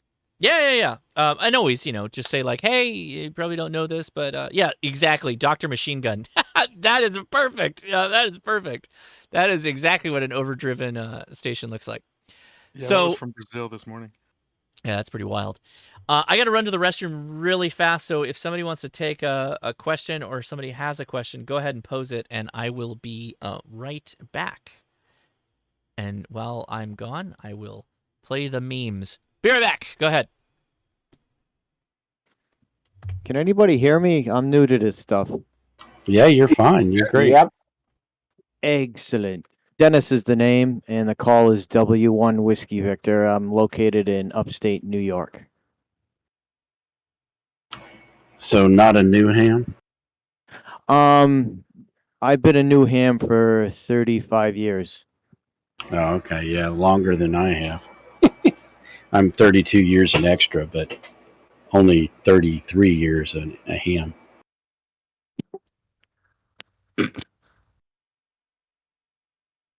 $32 Don, a pup. Just a pup. Mm-hmm.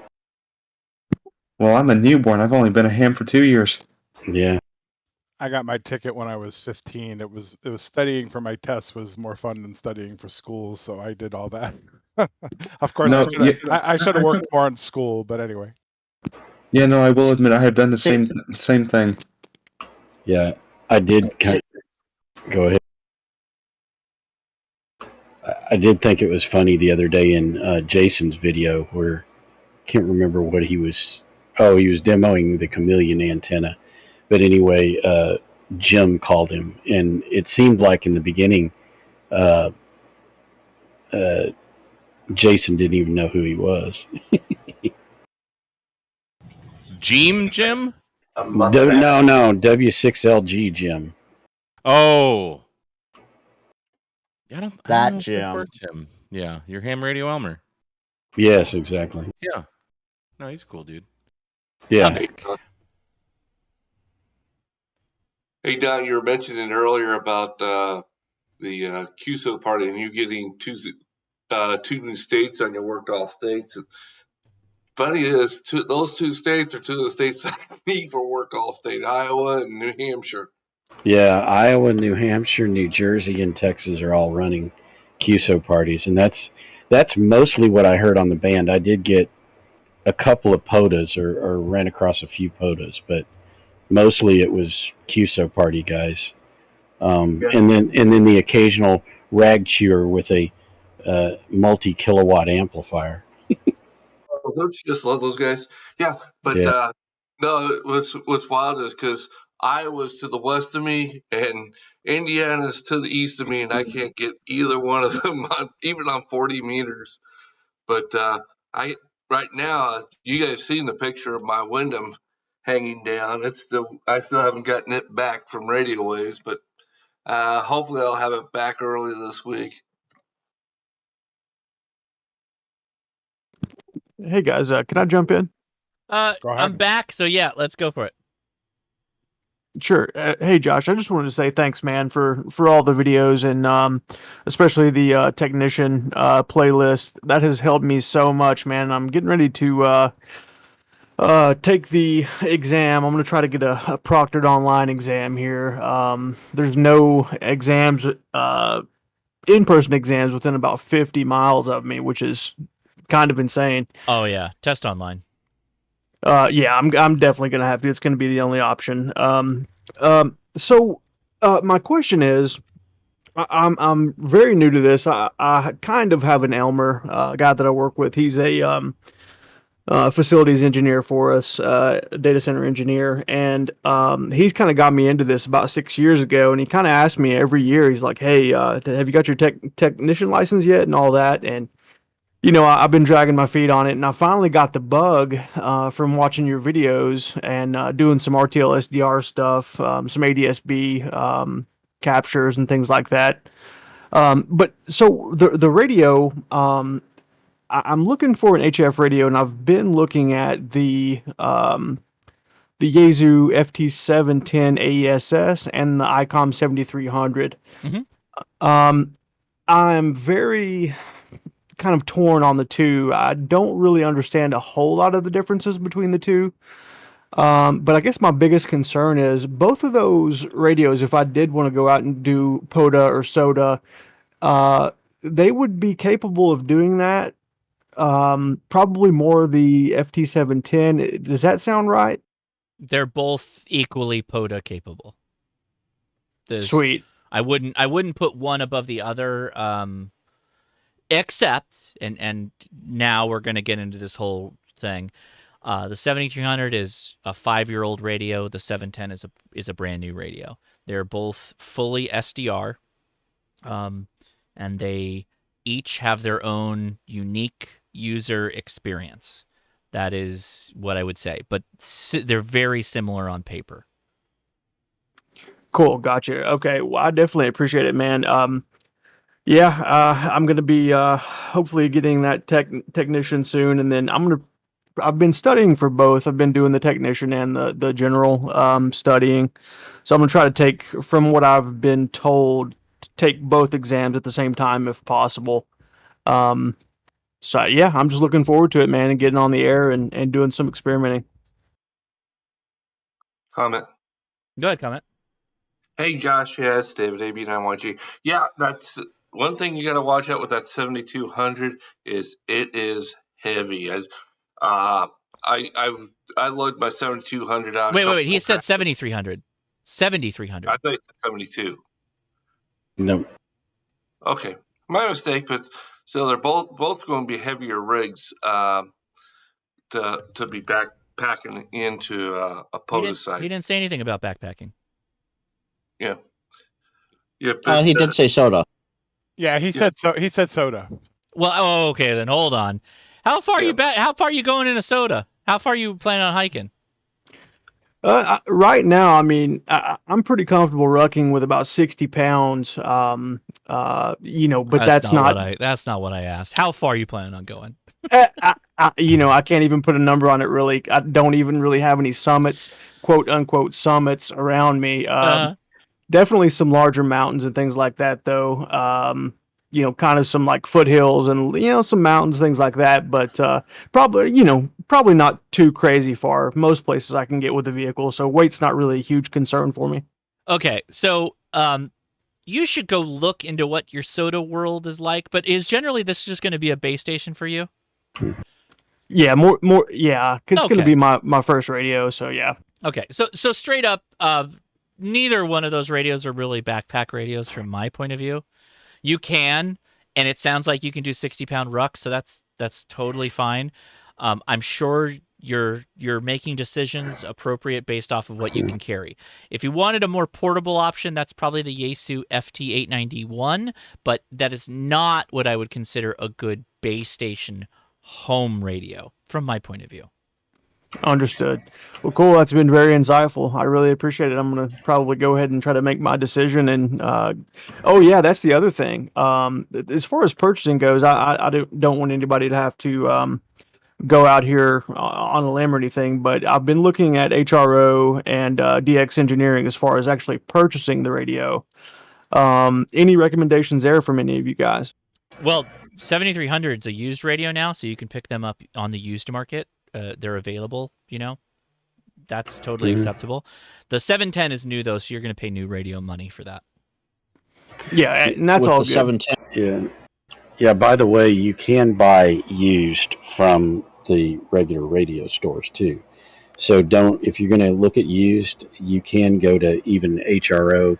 DX Engineering doesn't do it, but R&L, Gigaparts, all of them have used radios, or in some cases, ones that have been returned because the person didn't like it or something like that. And one thing, by the way, that we have recommended on this channel before, if I'm not mistaken, is if you can possibly do so, actually go down to the store in person and spend a few minutes looking at the radios. They'll have them all set up, and you can, twist the knobs and look through and see which one you kind of like better, because that's probably going to help you a little bit as well. Ghost Mandka says 710s show up on QRZ all the time. 710s go on sale new for $9.95 all the time now. Is that because people are like stepping up to the FTDX10? Is that what's going on? I don't know, but there are a lot of them that show up on Gigaparts. That's why I was mentioning it, because I'll go on Gigaparts and start looking at like Steve's good deals, and he has a bunch of 710s. So I don't get it. I don't know why. Like maybe like you could ask him or Jason, your buddy Jason over there. I don't like it. Why? Why? I don't know. That's the other thing. The FTDX10 is definitely another option as well. As far as the money's not really a huge thing. But yeah, I may even consider that FTDX10. If you guys are seeing a lot of those 710s coming up used after they've been out for such a short time, that's kind of a red flag to me in a way. But I'm not, I don't know the ebbs and flows of the radio market either. I'm so new to it. I don't know why either. I will say that even when the 710 came out, there were people trying to sell them within like 2 or 3 days of them immediately coming out. There's people whose entire hobby is buying radios, use them for like 2 weeks, and then flip them. Just because people are throwing them on QRZ doesn't mean that they're necessarily bad. Stuff changes in people's lives. People might need the money for something else. They might just see not. The same effect on the 7300. Well, I wasn't licensed then. Comment? I go close the door. Why is Leia's come in here and she's counting? Close the door. Close the door. She did say she was sick. Oh yeah, she doesn't. I just heard her. She sounds horrible. She came home and she said she has a sore throat, and I'm like, oh, I have a bit of a scratchy throat, but we're doing PO tomorrow. I don't know. They got to figure that out on their own. Maybe she doesn't want to be around the kids right now. She said she's playing hide and seek with them, so I don't know what's going on. But hey. Okay. So, maybe don't share your mic or sanitize it if you're. Yeah, for real. The 7300 has maintained its price on the used market and does not show up incredibly often. The 710 showing up this soon is not a good sign, but I agree with Jody. I think that the FTDX10 and the 710 are like cannibalizing each other's market for sure. That's my guess. As an owner of the Go ahead as an owner. Somebody was saying. Trying to find the PTT button here. As an owner of the FT710, I think it's just a supply and demand issue. A lot of people, they try it out and they don't like some of its features, and so they return them or sell them and upgrade to either the FTDX10 or another radio. No, this is different. This is not the same thing. The amount of 7300s that were on the used market immediately after it came out is nothing in comparison to what it sounds like the 710s. Oh. Yeah, it sounds like the FTDX10 is going to be the way to go, or the 7300 if I can find one for a screaming deal or something. Okay, well, guys, that's been super insightful. I really appreciate it. Right now, there are like 5 or 6 FTDX10s used or open box basically at Gigaparts, and then right underneath it are, for cheaper, are about 5 or 6 open box 7300s. Comment. So, go ahead, Mike. Say I just wanted to make a comment that I wouldn't worry about the 710. It is spitting difference between an FDX10 and the 710. There's virtually no difference in the performance. Yeah. It's button layout. A lot of people complaining about the button layout is a bit cramped on the 710. And I've noticed it over here too, although Rob's actual 710 is being repaired at the moment because it died halfway through doing an update, which wasn't good. But I can't, having asked, nobody seems to know why. Like you said, some people are just getting the 710 because the button layout is better. You know, but it's not for any. But also, I wanted to make a comment. Does anybody know that the field version of the 710 has just been released? Yeah, I did know about that, but like, it doesn't have a speaker, right? Yep. Oh, and they give you the handle. And you get a handle. You get the handle. And over here, it's cheaper. In America, and I've just checked the prices just now. Yeah. It seems to be more expensive. Well, because it's without new. the speaker. It's for new. some reason. It's new. Yeah, let's take a look My at that. My 710 is nice and portable. I put it in the Go box, but you know, it's nice and portable. I can take it to POTA, SOTA, doesn't matter. I mean, yeah, it's, you know, a little heavy, but it's workable. yeah, I carry, and I've been doing this for like a year and a half since I got the damn thing. I carry my FTDX10 on POTA, and I've got rails on it with a handle, and it's really easy just to like pick it up and walk to a picnic table with it with a handle. It's nice and light, no problem. I can't believe. So, the 710 versus the 710 Field. So here's the 29. Not in here. Get out. Get out. No. They're all coming in here to count for. I'm done. The kids are driving me nuts today. The 710 with the speaker is $1,049, and the Field is $1,200. It's just because it's new. It's got to be just because it's new. Could be. So where's this handle on the Field? I'm not seeing it. It's probably in the box. Now the handle that I have, I added aftermarket. Yeah, No, for the Field. I think that might be like our local dealer just sort of going, here's the handle for $7. You know, the Yaesu plastic strap handle you buy as an option. I think in the UK they're providing that as for free. Like when Rob bought his 710, he got the mobile mount for free. So it may just be the local UK dealers are adding some stuff, you know. Yeah, I didn't get Well, that from DX. read the description there. It says the new Yaesu FT710 Field includes a handy carry belt. Yeah, that's the handle. Yeah. A belt? Yeah, that's the strap. That's what I That's that strap. Sorry, Roy, at the same time. That's the strap you put on the side. Is that a translation error, perhaps? Ridiculous. Like, I'm gonna. Can I? From English to English, yeah. Is this a bandolier? Can I bandolier a 710?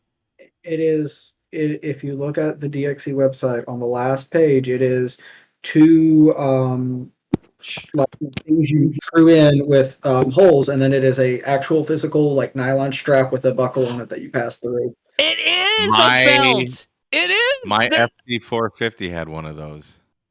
You No, could it didn't wear have it. that. You could wear it on your body. Oh no. Yet another bad decision from Yesu. That's just doing too much. Yeah, that just made the choice pretty easy for me. FTDX10 it is. Well, They sat around in a boardroom and decided that that was a good idea. Well, if you remember, Mike, with the 817 and the 818, it had a neck strap because you could use Yeah, the but that radio BNC weighs like 2 ounces. No, I know, but hear me out. The BNC connection on the top could be the HF or VHF connector. You could change it, and you could go man portable with it. Why do you need a belt for the 710? I could take. Okay, here's the deal. So on my 7300, I've got those portable zero rails. Mm-hmm.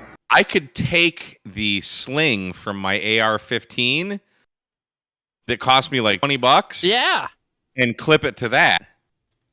And use my 7300. Oh my god. I don't They think it's an really actual like full body belt. I think it's literally like 18 inches of nylon that just forms a very tiny belt. But is to it's do looking what like. with it? To like hold it?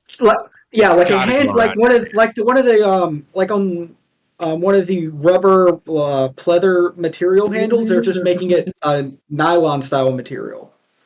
It's just a belt. It's same thing, different shape. You know, back in the day, we used to get a little harrying handle on the side of the radio so that you could tip it on its side and pick it up.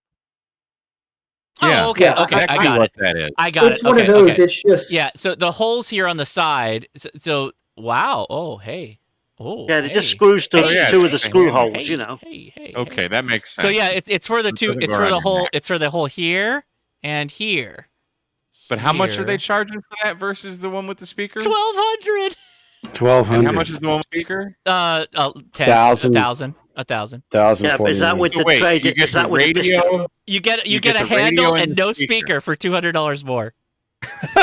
You gotta be kidding me. No, I mean, it's that's new. probably because it's new. It's new. It's new hand prices. Not new.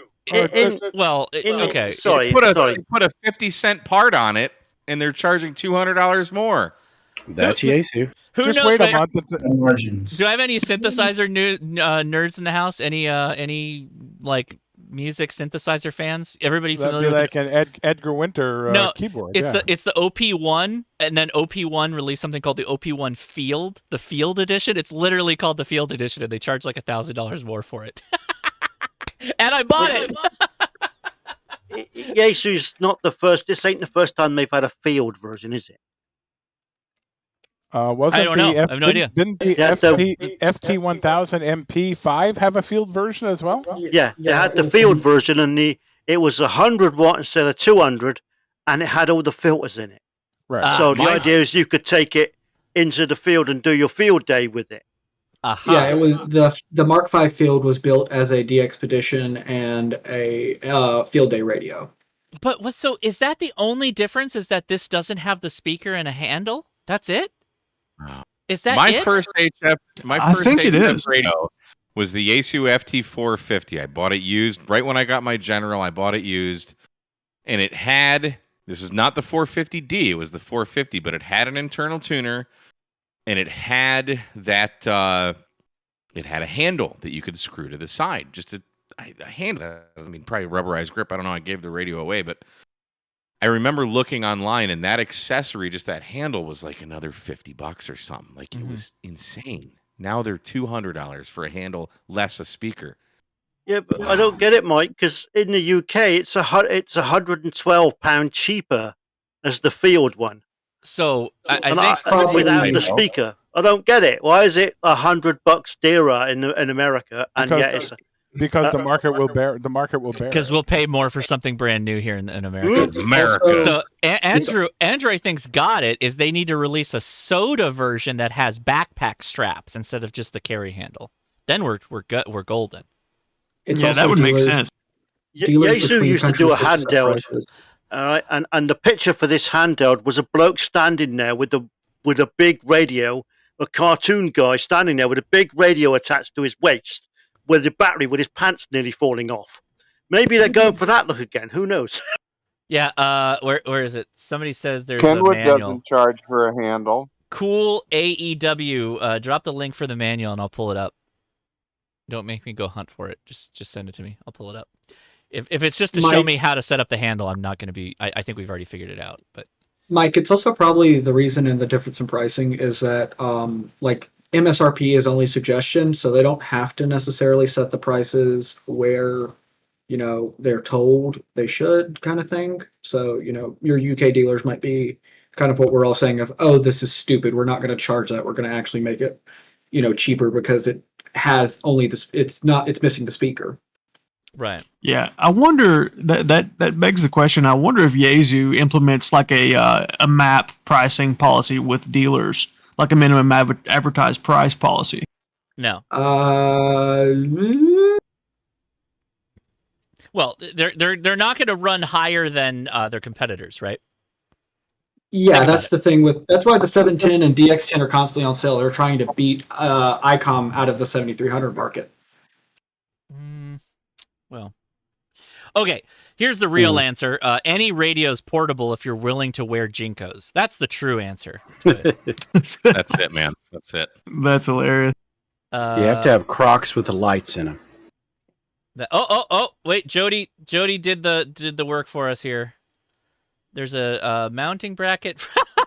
Okay, well here's two things. Let's show Jody's good work here. So you can add. There's an accessory option.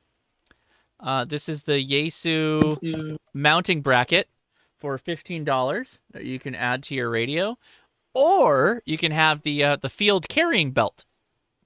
Note that it's for the 710 field only. I don't know why you couldn't just have this and add it to any other 710, but that's fine. Which is it's a literal strap. So there you go. Thank you, Jody. Appreciate that. Well, maybe that you can't add it to the normal 710 because the 710 probably doesn't have the loops that the field version does to feed the strap through. Well, I mean, but then that's just get the loops. To be fair,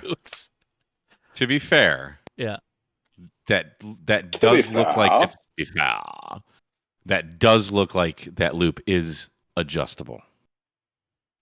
Oh wait, I'm looking at it in more detail. It looks like that the loops are actually something you just screw onto a normal 710 and then put the strap through that. Yes, yeah. So the 710 has two holes on each side, and you can move the speaker to either side. All you have to do is take the little screws out. They have little standoffs like that you slide and drop down the speaker onto. You just take those out and you can move it to the other side. All it is a hole. It's just a screw hole. Yeah, and if it's an M3 bolt, if I'm not mistaken, then that's on a lot of the Yaesu radios. Oh, okay. It's the same Wait. bolt. Who is this? Is this RNL? Where did this price come from? So I was on DX Engineering, but it looks like the 710 and the 710 Field are basically the same price right now. There's a $100 coupon that the 710 has. Regardless, not all of them are going to be matching at prices, so keep that in mind. That's crazy. Okay, I got to move on from this. I don't want to talk about this anymore. All right. But it's fun. We killed it. It's dead. It's dead. It's an acoustically resonant belt that emulates a speaker. Don't do it. Don't do it, Whelans and Wires. Come on, man. You're killing me. Yeah, come All on. right. I can't wait for the FTX 10 version. Yeah. All right. So who is still here for the first time? We got to say hi to you. Who else has a question? Let's do this. We got to get this done. Time. Go ahead, first timer. Hey, my name is James. I just want to pop in and say hi. I had my ticket for the past month now, and passed my general last Saturday, so ready to start working on some HF. Right on, man. Well, congratulations. Thanks for joining us out in the world of amateur radio. We appreciate you. You have any questions or anything? No, I don't have any questions as of right now. Okay, very good. All right. Anybody else brand new that'd like to say hi or ask a question? Come now. Well, I mean, this is my first time on the voice chat here, but I've been pretty active in the server. Oh, that's fine. On the voice chat's what we're talking about. So yeah, go for it. If you'd like to say hi or ask a question, go for it. Well, I mean, I don't really have a question at the moment. Oh, wait. I'm sorry, I do actually. Okay. I had a brain lock. So what I've been having problems with recently, now this has been my diehard mission was to get this working, and it is getting WSJTX to get that running on my 2020 MacBook M1 Air. So I've gotten pretty close. Yeah. I got the what's this cable called? I got the USB cable. Okay. Actually, K8MRD radio stuff. I actually watched his video, and it's like Trip Light. That's what it is. The Trip Light USB cable. So I bought that because I was thinking maybe I was having some kind of RF issue with RF getting back into the cable and screwing things up. So I bought that, and I got closer. I got the radio to register with the computer to where I can use the computer to change the frequency on the radio to change from FT8, FT4, radio, whatever. So obviously they're in terms of changing settings, they're talking fine. But what I've come to now is that my final issue is it's actually the audio is what's giving me issues right now, and I'd have to open it up and double check, but I think what the issue is the audio coming from the radio going into the computer, because when I open it up, I see nothing on the waterfall. I have no contacts coming in on the screens or anything. It's just completely blank. So I've actually been working on that for a couple months, and I've thought this might be a good opportunity for me to come on here and see if anyone has the smarts to help me figure this out. Well, did you select the right audio adapter on the radio? Yeah, I was making sure I didn't have any kind of silly moment or anything. So, which audio adapter are you selecting in the audio tab on WSJTX? Let's see. I'd have to pull it up, but I might not be.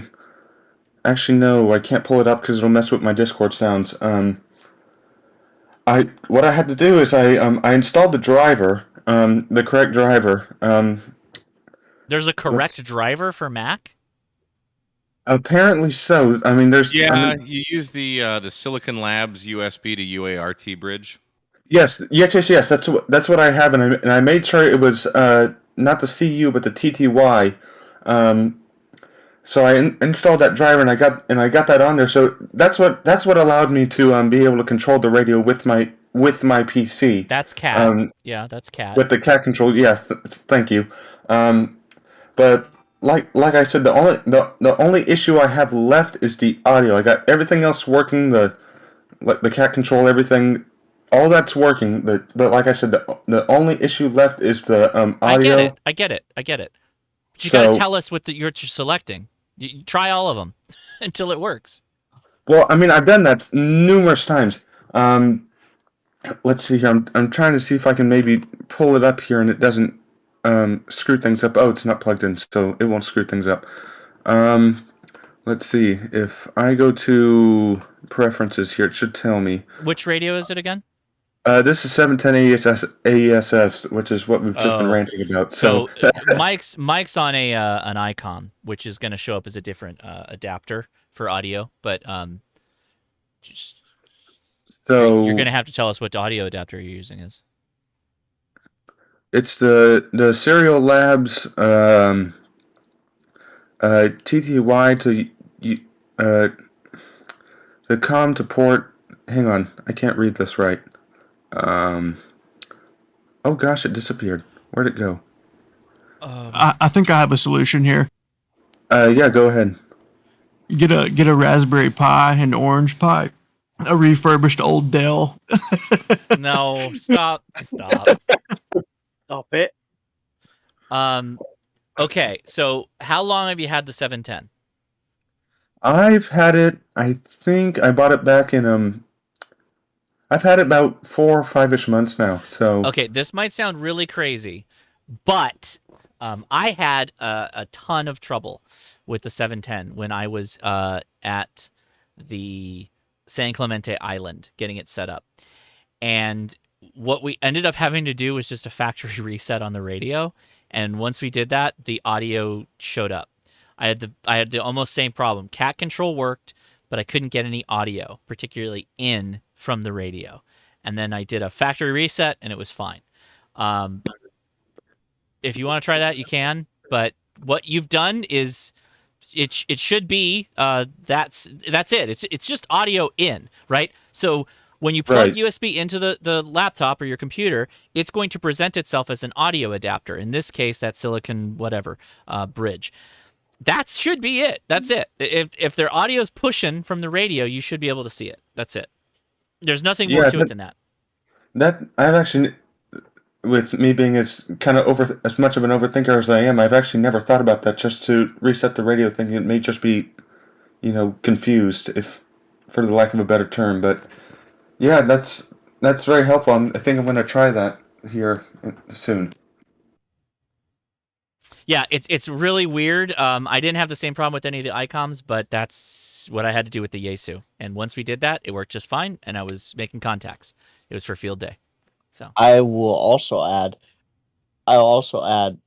if you plug the radio into a different USB port each time on the computer, it will show up as a different device each time, and you have to go in and change the settings to reflect the new port settings. Yeah, I have made sure of that to not confuse things. I've always been making sure I plugged it into the same USB port to make sure that the information, that the settings that I've set are accurate every single time. yeah, it sounds like there's also a firmware update, so maybe you should do the firmware update as well. Oh, Austin's literally in the chat, and that's literally what we had to do. Now that's we were on Windows versus Mac, but take that for what you will. You probably should do the firmware update and then do a factory reset on it anyway, and that might solve all your problems. But it sounds like you've got everything connected. The fact that you can get cat control working, which is arguably usually the harder thing to get going, and the audio is your problem, makes me think that there's probably some just weird, bug in the system. So, yeah, try that. Yep, I will. Thank you, guys.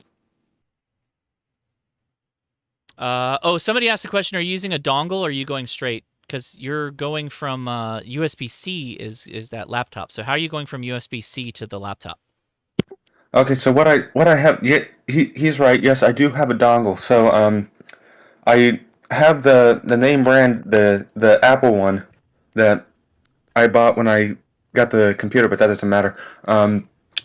So I do have the dongle. It's the pretty basic one. It's the one that has the USB-C on it for charging, the HDMI for external display, and the USB Type B. No, C. Sorry. A to C. No, A. Sorry. Yeah, too many USBs. I'm using every single one over here. So yeah, I am using just the dongle. But what I have done, because I actually have thought about that, is I did go and I tried a different dongle made by a different company. So good. And okay. that didn't change anything, so it was still giving me the same issues. At least you tried that. So all right, very good. All right, yeah, that would be my hunch, is that you probably just need to update the firmware and do a reset. Because honestly, that it sounds like you have everything else straight. And when you Sorry, go ahead. When you update the firmware, only do one of them at a time. Don't try and do all of it all at once. Otherwise, you will lock up the radio, and trying to get it back to normal is a pain. Follow the directions to the letter. How's that? Follow the Yaesu directions to the letter. They don't even mention that in the directions. Okay, well, that's dumb on Yaesu's part. Don't but yes, follow them directly. Well, yeah, I have learned the hard way to when it comes to amateur radio, follow the directions that your equipment comes with, because if you don't, you're going to get yourself in a hole you cannot get. It's very hard to get yourself out of. So. Yep. All right. Well, very good. Hopefully, ICOM is just not that way. They just work. Firmware updates are easy. It's weird. Catch us up on what happens. So go off. There's your homework for the week, and then come back and let us know how it goes. Yep, we'll do that. All right. Very good. All right. Any other newcomers? Boy, howdy, we're like 2 hours into this, and we're not through everybody. Anybody else? We had a lot of people join us for the after that Shack talk, but go ahead. Anybody new? Okay. Well, before we run out of time, I thought I'm still going to run some FT8, but So, some of you might have noticed this. I've got my Ultra out here again, and I had a really funny thing happen. I'm gonna move over here, and we're gonna talk through some of the stuff on the table here. So, I got an email from the TalkPod people. Remember my TalkPod that I purchased was clear? Well, why do I have this green one? Well, I got an email from them, and they said they fixed it. They fixed all their bugs, and I said, "You did? You fixed all of them? You got no problems now?" And they're like, "Yep, we fixed it." And I said, "Well, what'd you do?" Like, we swapped the hardware. It's a different chip in here now. I said, "Really?" And they're like, "Yeah, it's totally different. All good, all working." Really? No more spurious emissions, right? And they're like, "Yep." I got that email too. They wanted to send me one. So that's what that is. And I said, "No more spurious emissions." They're like, "No more spurious emissions." I went, "Really? Okay, well, send me one." Oh, by the way, also I 3D printed a case for my 705, so check that out. Ha! I don't have the screws yet, but I'm going to put the screws in there so it mounts it. And yes, DL2MAN designed this. Nice case, 3D printed case for the 705. All right.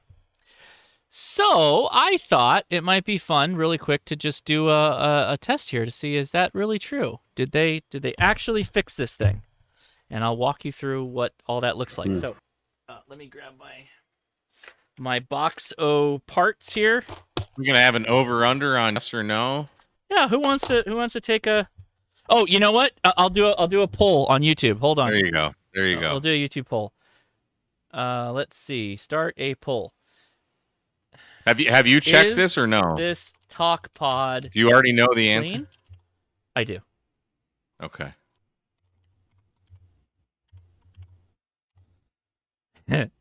Okay, is this TalkPod clean? There we go. No, that's weird controls on that. Anyway, we started a poll. Go ahead, poll. Answer your questions over on YouTube. So, just so everybody can see the process for this, because I got a lot of questions on that too, running the Tiny SA.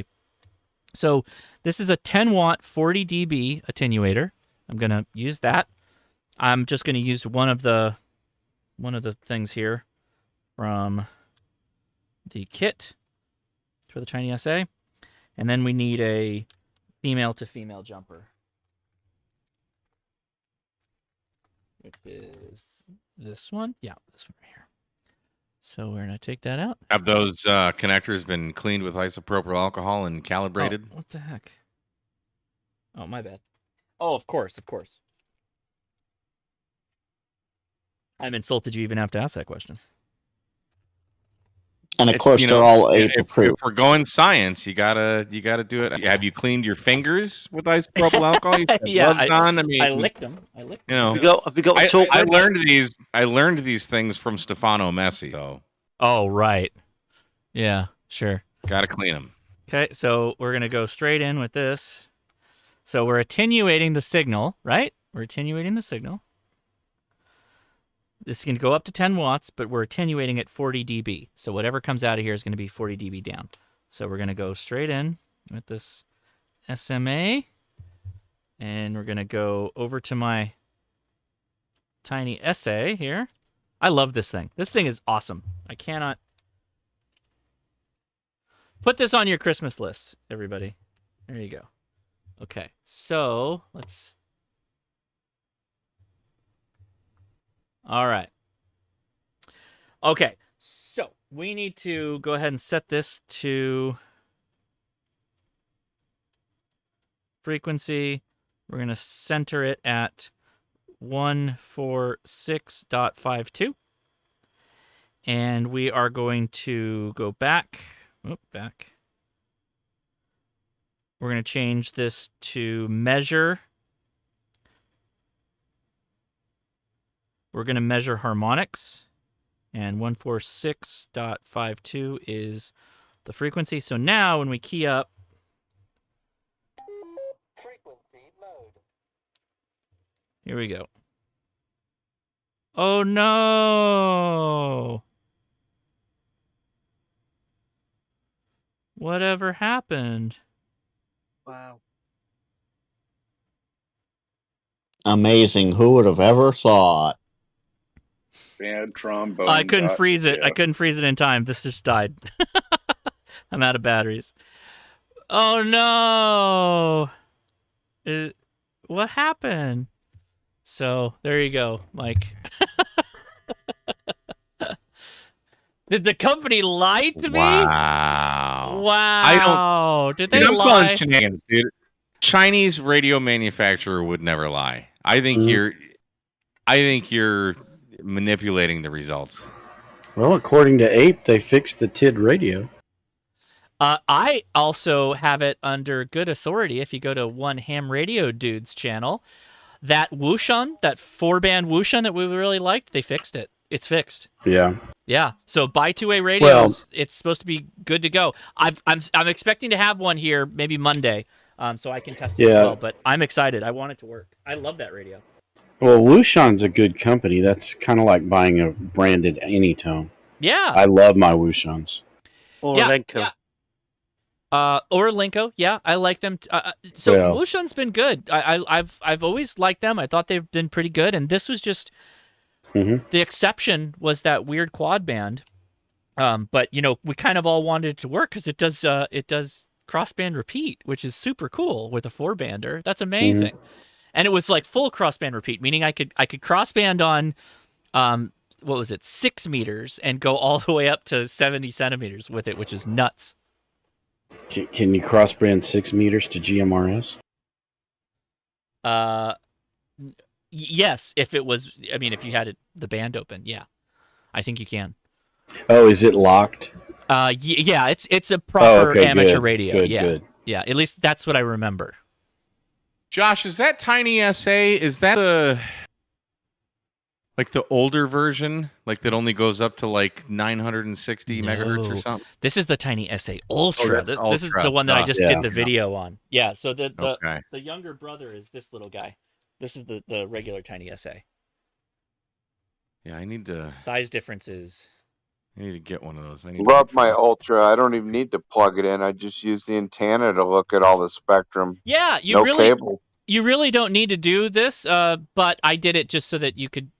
So you need this if you're going to do an actual test comparison to make sure that you're 40 dB down. You would need something like that. But most of the time, you can just use your little, the vertical aerial's fine. With that older Tiny SA though, it's like I'm on a fixed budget here. Yeah. Because I'm what's that guy's name? Wait, you're not rich? You're not I'm Eric? Not rich. You're not. I'm not. Eric said you're I rich. used to make crap tons of money. You're- I used to. Great.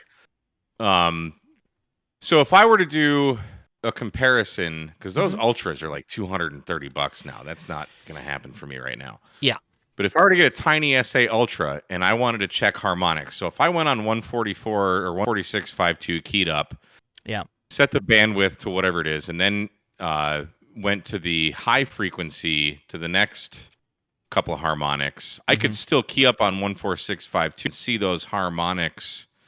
So I could still use that to test. I just wouldn't be able to see it all in the same screen. Correct. Yes, that's Okay. right. So right. I've done the harmonics test with the Tiny SA original.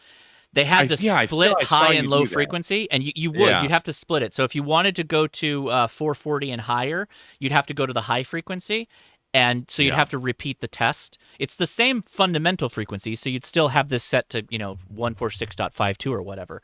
But so case in point, the other thing is that with the Ultra, you can set this to just a harmonics test, and it will work out the harmonics for you. So let's do this a different way. Let me get this. Let me just put my FD60 on here.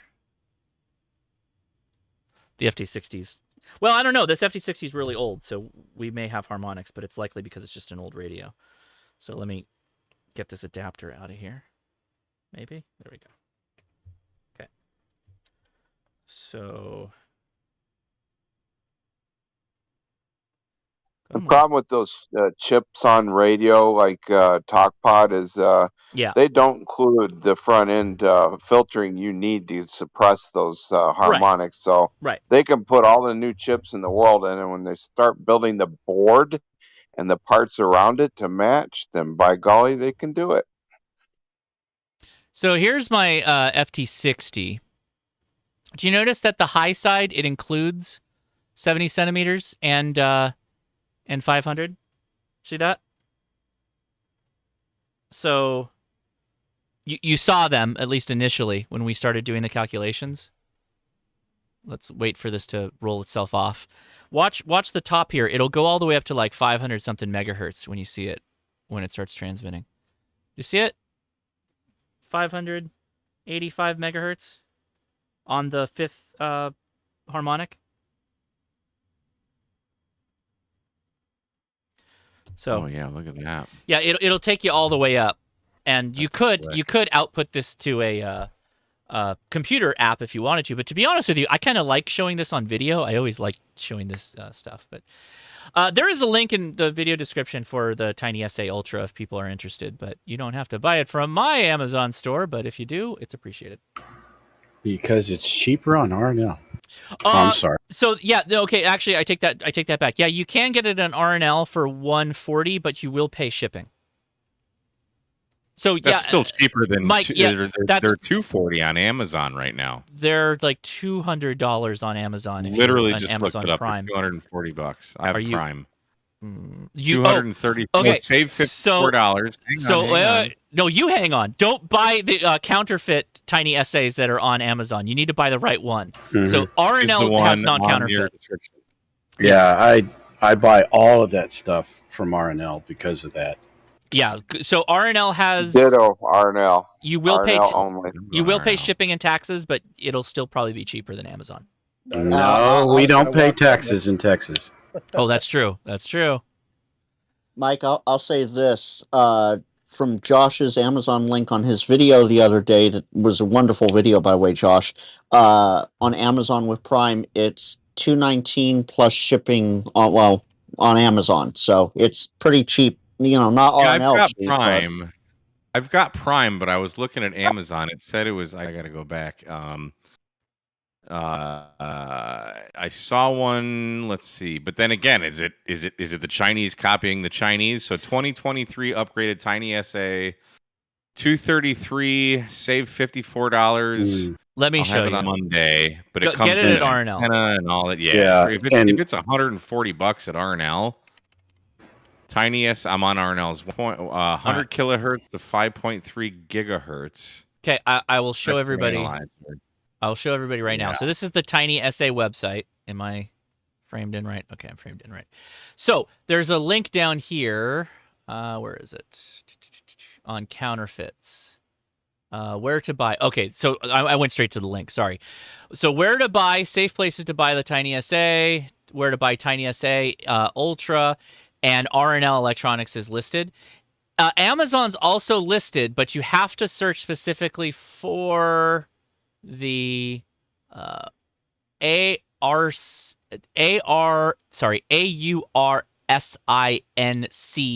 on Amazon, or you just go to RNL. So let's just bring up RNL. And I am definitely not an affiliate for this, but it's $140, so just do it that way. You will pay shipping, but yeah, who cares?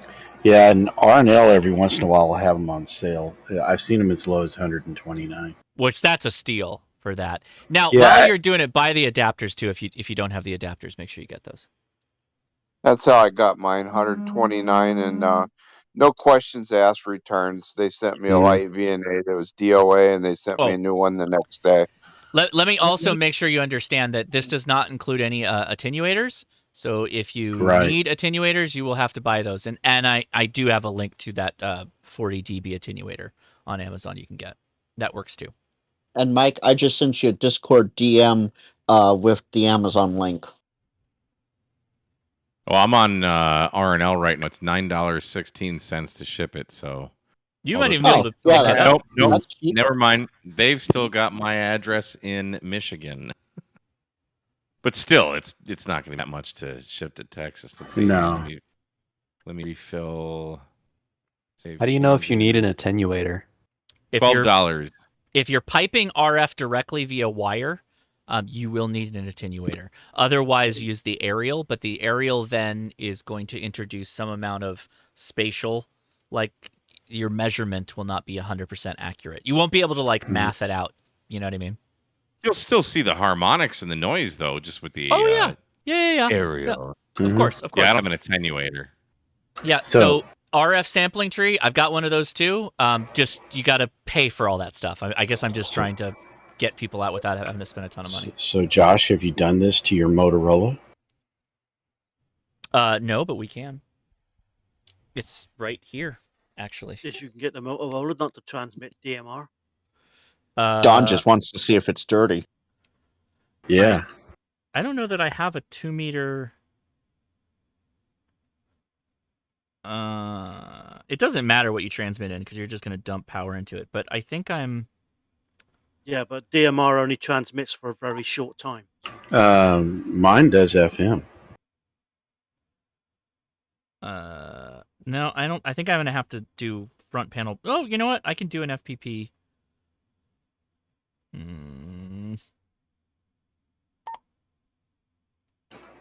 No, I don't think I can. You can FPP stuff in. That's easy. I just don't want to do it right now. Nice thing you guys don't know about that. Nobody talks much about that. Tiny SA is your best noise sniffer you'll ever buy. You'll find everything noisy in your house and then some. I disagree. That's why I got it. The 705 is the best for that. I tried the AM radio gadget, use that. And I found the noisiest thing in my house is the charger for my Yaesu. All right, fine. We're just making all kinds of points for Yaesu tonight here. So. Yeah, but the one for the FT2 didn't make any noise. The one for the FT70 needs a broadcast license. If you want to hear somebody tear Yaesu a new one, go watch the Coffee and Ham Radios where Bob Nagy was on. That man does not like Yaesu. I, in all seriousness, the biggest we can talk about this another time, but the biggest thing I never get over is the ergonomics of the radio. I've used the 991's the last one I've used.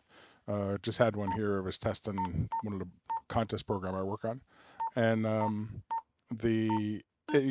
hunting for the menus in the 991 was much harder than changing things on an ICOM. I am curious. Well, somebody will have to tell me if they fixed fixed. Okay, they fixed that. Okay. They fixed it, but it's not like to Mike's liking. Let's put it that way. But for me, I'm running a 101D, and I love the 101D, and the 10, and probably the 710 are the same way. You really don't go down into these deep numbered menus where you have to spin through a bunch of stuff. That just doesn't happen anymore. That's all I was asking. That was the biggest thing that I was glad to give the 991 back after I was done testing with it. So the 710 has no deep menus at all. It's real simple. Okay. Yeah, the 101's the same way. Plus, I can get 17 miles with my FT70. First HT I've ever owned where I could hit a repeater in another state. Okay. Well, that's just a function of RF. So. What just happened? Oh, because it's on scan. See? God. Oops. Yeah, that was one thing. When I started using that radio, I had forgotten how bad DMR sounds. Oh, it's awful. But at least you got the radio working. Oh, yeah, it's working. The FM is beautiful on it. I think I got it. Maybe. All right, so I opted for the UPS shipping as opposed to the USPS shipping because reasons. Out the door, Tiny SA Ultra from R&L, and I love shopping at R&L. $155.71. There you go. There you go. And you're gonna love it for spending I my told you money. about that a few months ago. I did it. You're gonna love it. Love it. No state tax. I feel I bought one the last time we were talking about this, probably a year ago.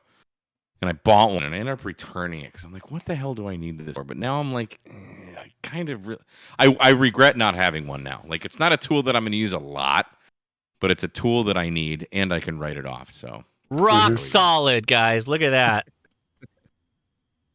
Yeah. Right on. Awesome. Right on. No, the whole point in doing that is that you can show something. This is the way all of them should be. Yeah. Oh, absolutely. I But would have been shocked if the Motorola wasn't completely clean. That would have been shocking. But comment. Yeah. Now you need to put the receiver thing on and see how sensitive it is. But turn down the squelch this time. Yeah, we're not doing that right now. But yes, What- we'll save that for another video. Hang on, Josh. Yes. What is the thing you spend 99% of the time doing on a radio? Right. He just said not. He just said he's not doing it right now. That's all. No, I'm trying to suggest that people do this as an everyday thing. I agree with you. As an everyday test. If you're showing a radio, you spend 80 to 90% listening. Yeah. No one ever checks the receivers on these things. The only people I've ever seen do it, except maybe Mike once, and Martin Lynch. They got that the little Zygu when it was new. The small one. G104 or something, 106. Yeah, and they actually put it on a receiver. Did a receiver test of it, because that's the bit you spend 80% of your time actually using. Nobody cares if it does 5 watts or 6 watts or 7 watts, just as long as it's more than they say it does. Yeah, everybody cares that the receiver's good. The ARRL did a review in QST on that X105, the radio that I just completely bashed. And they published pretty much the same exact results that I did. Oh, yeah. I wasn't saying that what you did was wrong, Mike. I just think it's funny because I still get comments about that video. People are like, oh, someone just commented recently within the last couple of weeks, like, this video is like biased or something. Like, he was just trying to question my credibility. And I'm like, all right, dude, whatever. Try it. Well, it's like if it works for you, go ahead. It's like I've got the other one, the one, the previous little tiny small one, and everybody says it does. Yeah, everybody says it doesn't have filters. Yes, it does have filters. They're not adjustable. You can't change them. Bad, but they're filtered. Wait, and it what is does that? DSP. It has the DSP. X108G. No. Who has a video on how to do the that? G1M. Who does a receiver test? Oh, the G1M. Yeah, the G1M. It has filters. But they're not adjustable. It has a 500 kilohertz filter. It has a 2.4 kilohertz filter on sideband, and it has DSP turned on. But it's at a fixed level. You can't do anything with it. But it is still there. So it does have filters, but everybody says it doesn't. Well, Mike, when was the last time you calibrated your meters? Well, see, I don't have any meters anymore. No, so you can't look at an S meter or anything like that. Well, I mean, only the one on the radio, Well, that's the one I'm talking about. I just actually on the Onan just this week or last week, I guess, I calibrated my S meter. I've actually bought a device to calibrate the S meters. Well, yeah, that's just what that micro thing Josh just showed, and you put 50 microvolts out. Yeah, no. So, Mike, I'm putting you on the spot. Are you going to show us all how to do a receiver test now that you mention them? I already did it. Josh did it the other day. To be fair, Josh did do it the other day in his video with the tiny essay. No, but are you going to do it? To be fair. No, I'm not a YouTuber. I don't know a first thing about where to point cameras. Mm-hmm. I would just like to see some of the YouTubers actually do that. I know it takes more time, and fair enough if you don't. I would just like to see people do more of it. Yeah. Well, talk to Ape about it. He and Jim love those meter stuff. I love this meter. It's great. You can do both. You can do the receiver test and the transmit test. One-stop shopping. Now you've got that nice big Motorola. Yeah, that's right. It's funny because when I saw the thing about the SA, I have an IFR 1200S that I use, but it doesn't have the one thing about the IFR compared to like the older HP I used to have is you can't transmit a signal. You really have to be on the range or close to the frequency. You have to dial that in. So you can't just transmit a signal and then detect it like you can on the SA. And I was going to get a bigger spectrum analyzer, one of the Rigels or something. But then I saw one of Josh's videos about the SA, And it's like, oh wait a minute, I can just use that. So I actually just have that right next to the IFR, and I use it's kind of funny, but it's like the technology is such that it fills its need perfectly. So it even with the other more traditional test equipment, the Ultra SA or the SA Ultra fills a niche or a need. They're pretty cool. I mean, for what you get, it's pretty amazing. Particularly, what it was like $150 shipped to Mike. That's pretty crazy. So yeah. I don't know if any of you guys follow Kerry Wong, but he just did a review on a handheld O-scope that'll do 200 megahertz for $100. All right, I just spent 155. I'm not spending any more, right? Yeah.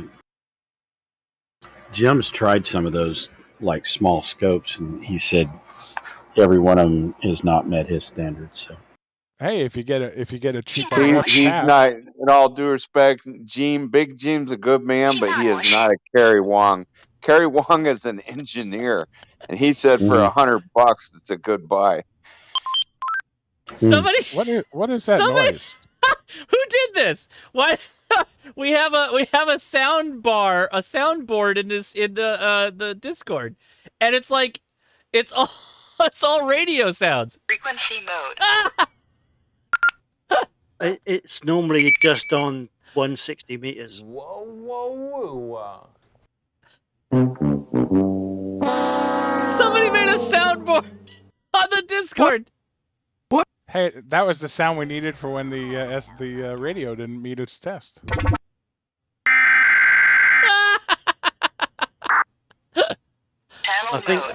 I think Josh is the only one who's got access to that in this channel. I think I do, because yeah. Oh my god, this is amazing. Is it gonna stop? Oh, okay, good. That's the me trying to find the right button on my UV3M. Oh, okay, I'm in love with. Hang on, I heard a Baba Booey. Yep. Baba Booey. Josh, I'm on your Amazon store. Yeah. Help a not so smart guy out. Where do you have the attenuators on here? Or are they not on Amazon? They are. Well, I just dropped it. There's a link in the live stream chat. If you scroll up a little bit. Here. Wait. You realize this is me. Okay, I just linked you directly to it. All right. Yeah, and you want the 40 dB. Word. I can get you something a little more usable, but that's going to be like $100. Nope, this will get you handhelds and QRP radios. You can likely do QRP HF. You're not going to be able to do anything more powerful than that, though. No, this is all I care about. So I want 40 dB, or you want 40 dB, nothing less than that. All right. Word. I think I actually have to get out of here because I am starving. I need to go eat. So I'm sorry to be able to or have to bounce on you all, but I am the most hungry right now. Yeah, I think probably next live stream we're going to test radios live, and we're also going to then also do the antenna recommendations from Josh. It's not the same show, can't be. That's too much. But I didn't want to have like so many back-to-back tiny SA videos, so likely next week will probably be the tiny SA video live. Quick question. Josh. Yeah, go ahead, Mike, and then I'll go to aircraft on your desk. Is there any news on that? Yeah, everybody keeps asking me about what news. What do you mean? You tried it at the show. Yeah. And you saw, yeah, it works. Yeah. But have you tried it anymore? And is it all the functions? Oh, yeah, it all works. Didn't you take it on the trip with Adam? No, I took the KX2. But that doesn't have SSB, right? No, this is a K1. It's CW only. Okay. K1 is a original Elecraft, but I mean it's not. I mean it's small. It's obviously more portable than the 710 Field, but it's the KX2 is still way smaller than this. Where's your strap? I'm sorry, you don't have a strap. Where's your strap? This can't be. I talked to that. Do you even guy. strap, bro? Did you even strap? I talked to that guy, Eric. I can't remember Eric or whatever at Yeah. Elecraft in Huntsville, Mhm. and I was really shocked that the K4 only has a single VFO in it. That's not true. That's what he told me. Got one right in front of That me. was Got the one guy right in front of me, Don. That was the Right in front of guy me. in the CEO, Ben, and he he said misunderstood that you, Don. won't be there until the HD comes out. Yeah, but that's And all. then it will have two separate VFOs. That's Wait, two You got to separate post a things. pic or it didn't happen. Go look at the website, guys. Don't Really quick, the K4 still has. I have a K4. I have a K4D kit. I just haven't put in yet. The Yeah. K4 has two separate VFOs that works just fine. The He- K4D. Hold now, on. that's what I- I'll tell you what it is. Stop. Wait, I don't care. Eric spends all day on his feet at a show. He could have spoke wrong when you talked to him. Go look at the website. Good Lord. Okay. Good point. Good point. Thank you. God. Sorry about that. Eric works his ass. Have you seen that guy at the shows? No, He's nonstop. the whole reason I was asking was because that's what he said to me, and now somebody's telling me different. I appreciate that. Okay, go check out go check out the website. Jesus Christ, I'm not going to fact check Eric. He's not even here. No, I wouldn't even thought to do that. Okay, honestly. All right. Stick around, Don, and I'll tell you the difference in 3 different radios. Yeah. Anyway, that might go on into greater detail. You guys can talk about it, but I got to head out. I'm sorry. I'm getting no problem. I'm getting hangry. I'm turning into what was the Golden Girl? Betty White from the Snickers commercial. That one. Anyway. Oh yeah. I'm a hangry ham. I'm hamgry. That's it. Anyway, sorry. I'm not trying to snap at anybody. There's an old saying, Josh, you might like from us old farts. We call it HALT. Hungry, angry, lonely, or tired. And that's when it's time to check out. That may be it. All right. I am probably one, if not more, of those things. So I will talk to you guys later. Be back. Obviously, I'm going to be posting videos next week, but next week's live stream will either be the I'll give you antenna recommendations, or we'll be testing radios live, including QRP radios. I'm going to drag out some of my QRP radios, and we'll test those things live as well. So I will talk to you all then. Take it easy on the Discord. 73. Sounds good. And tell Leia we hope she feels better. Yeah, I'm going to go check in with her right now. So take it easy on the Discord. We'll be gentle. See ya. All right, everybody on the YouTubes, thanks for watching, and I guess the Twitch and all the other things. Everybody's waving, so I appreciate y'all. I'm gonna go eat because I'm starving. So I hope y'all had a nice evening, and I will talk to you soon. 73. Let's play them memes.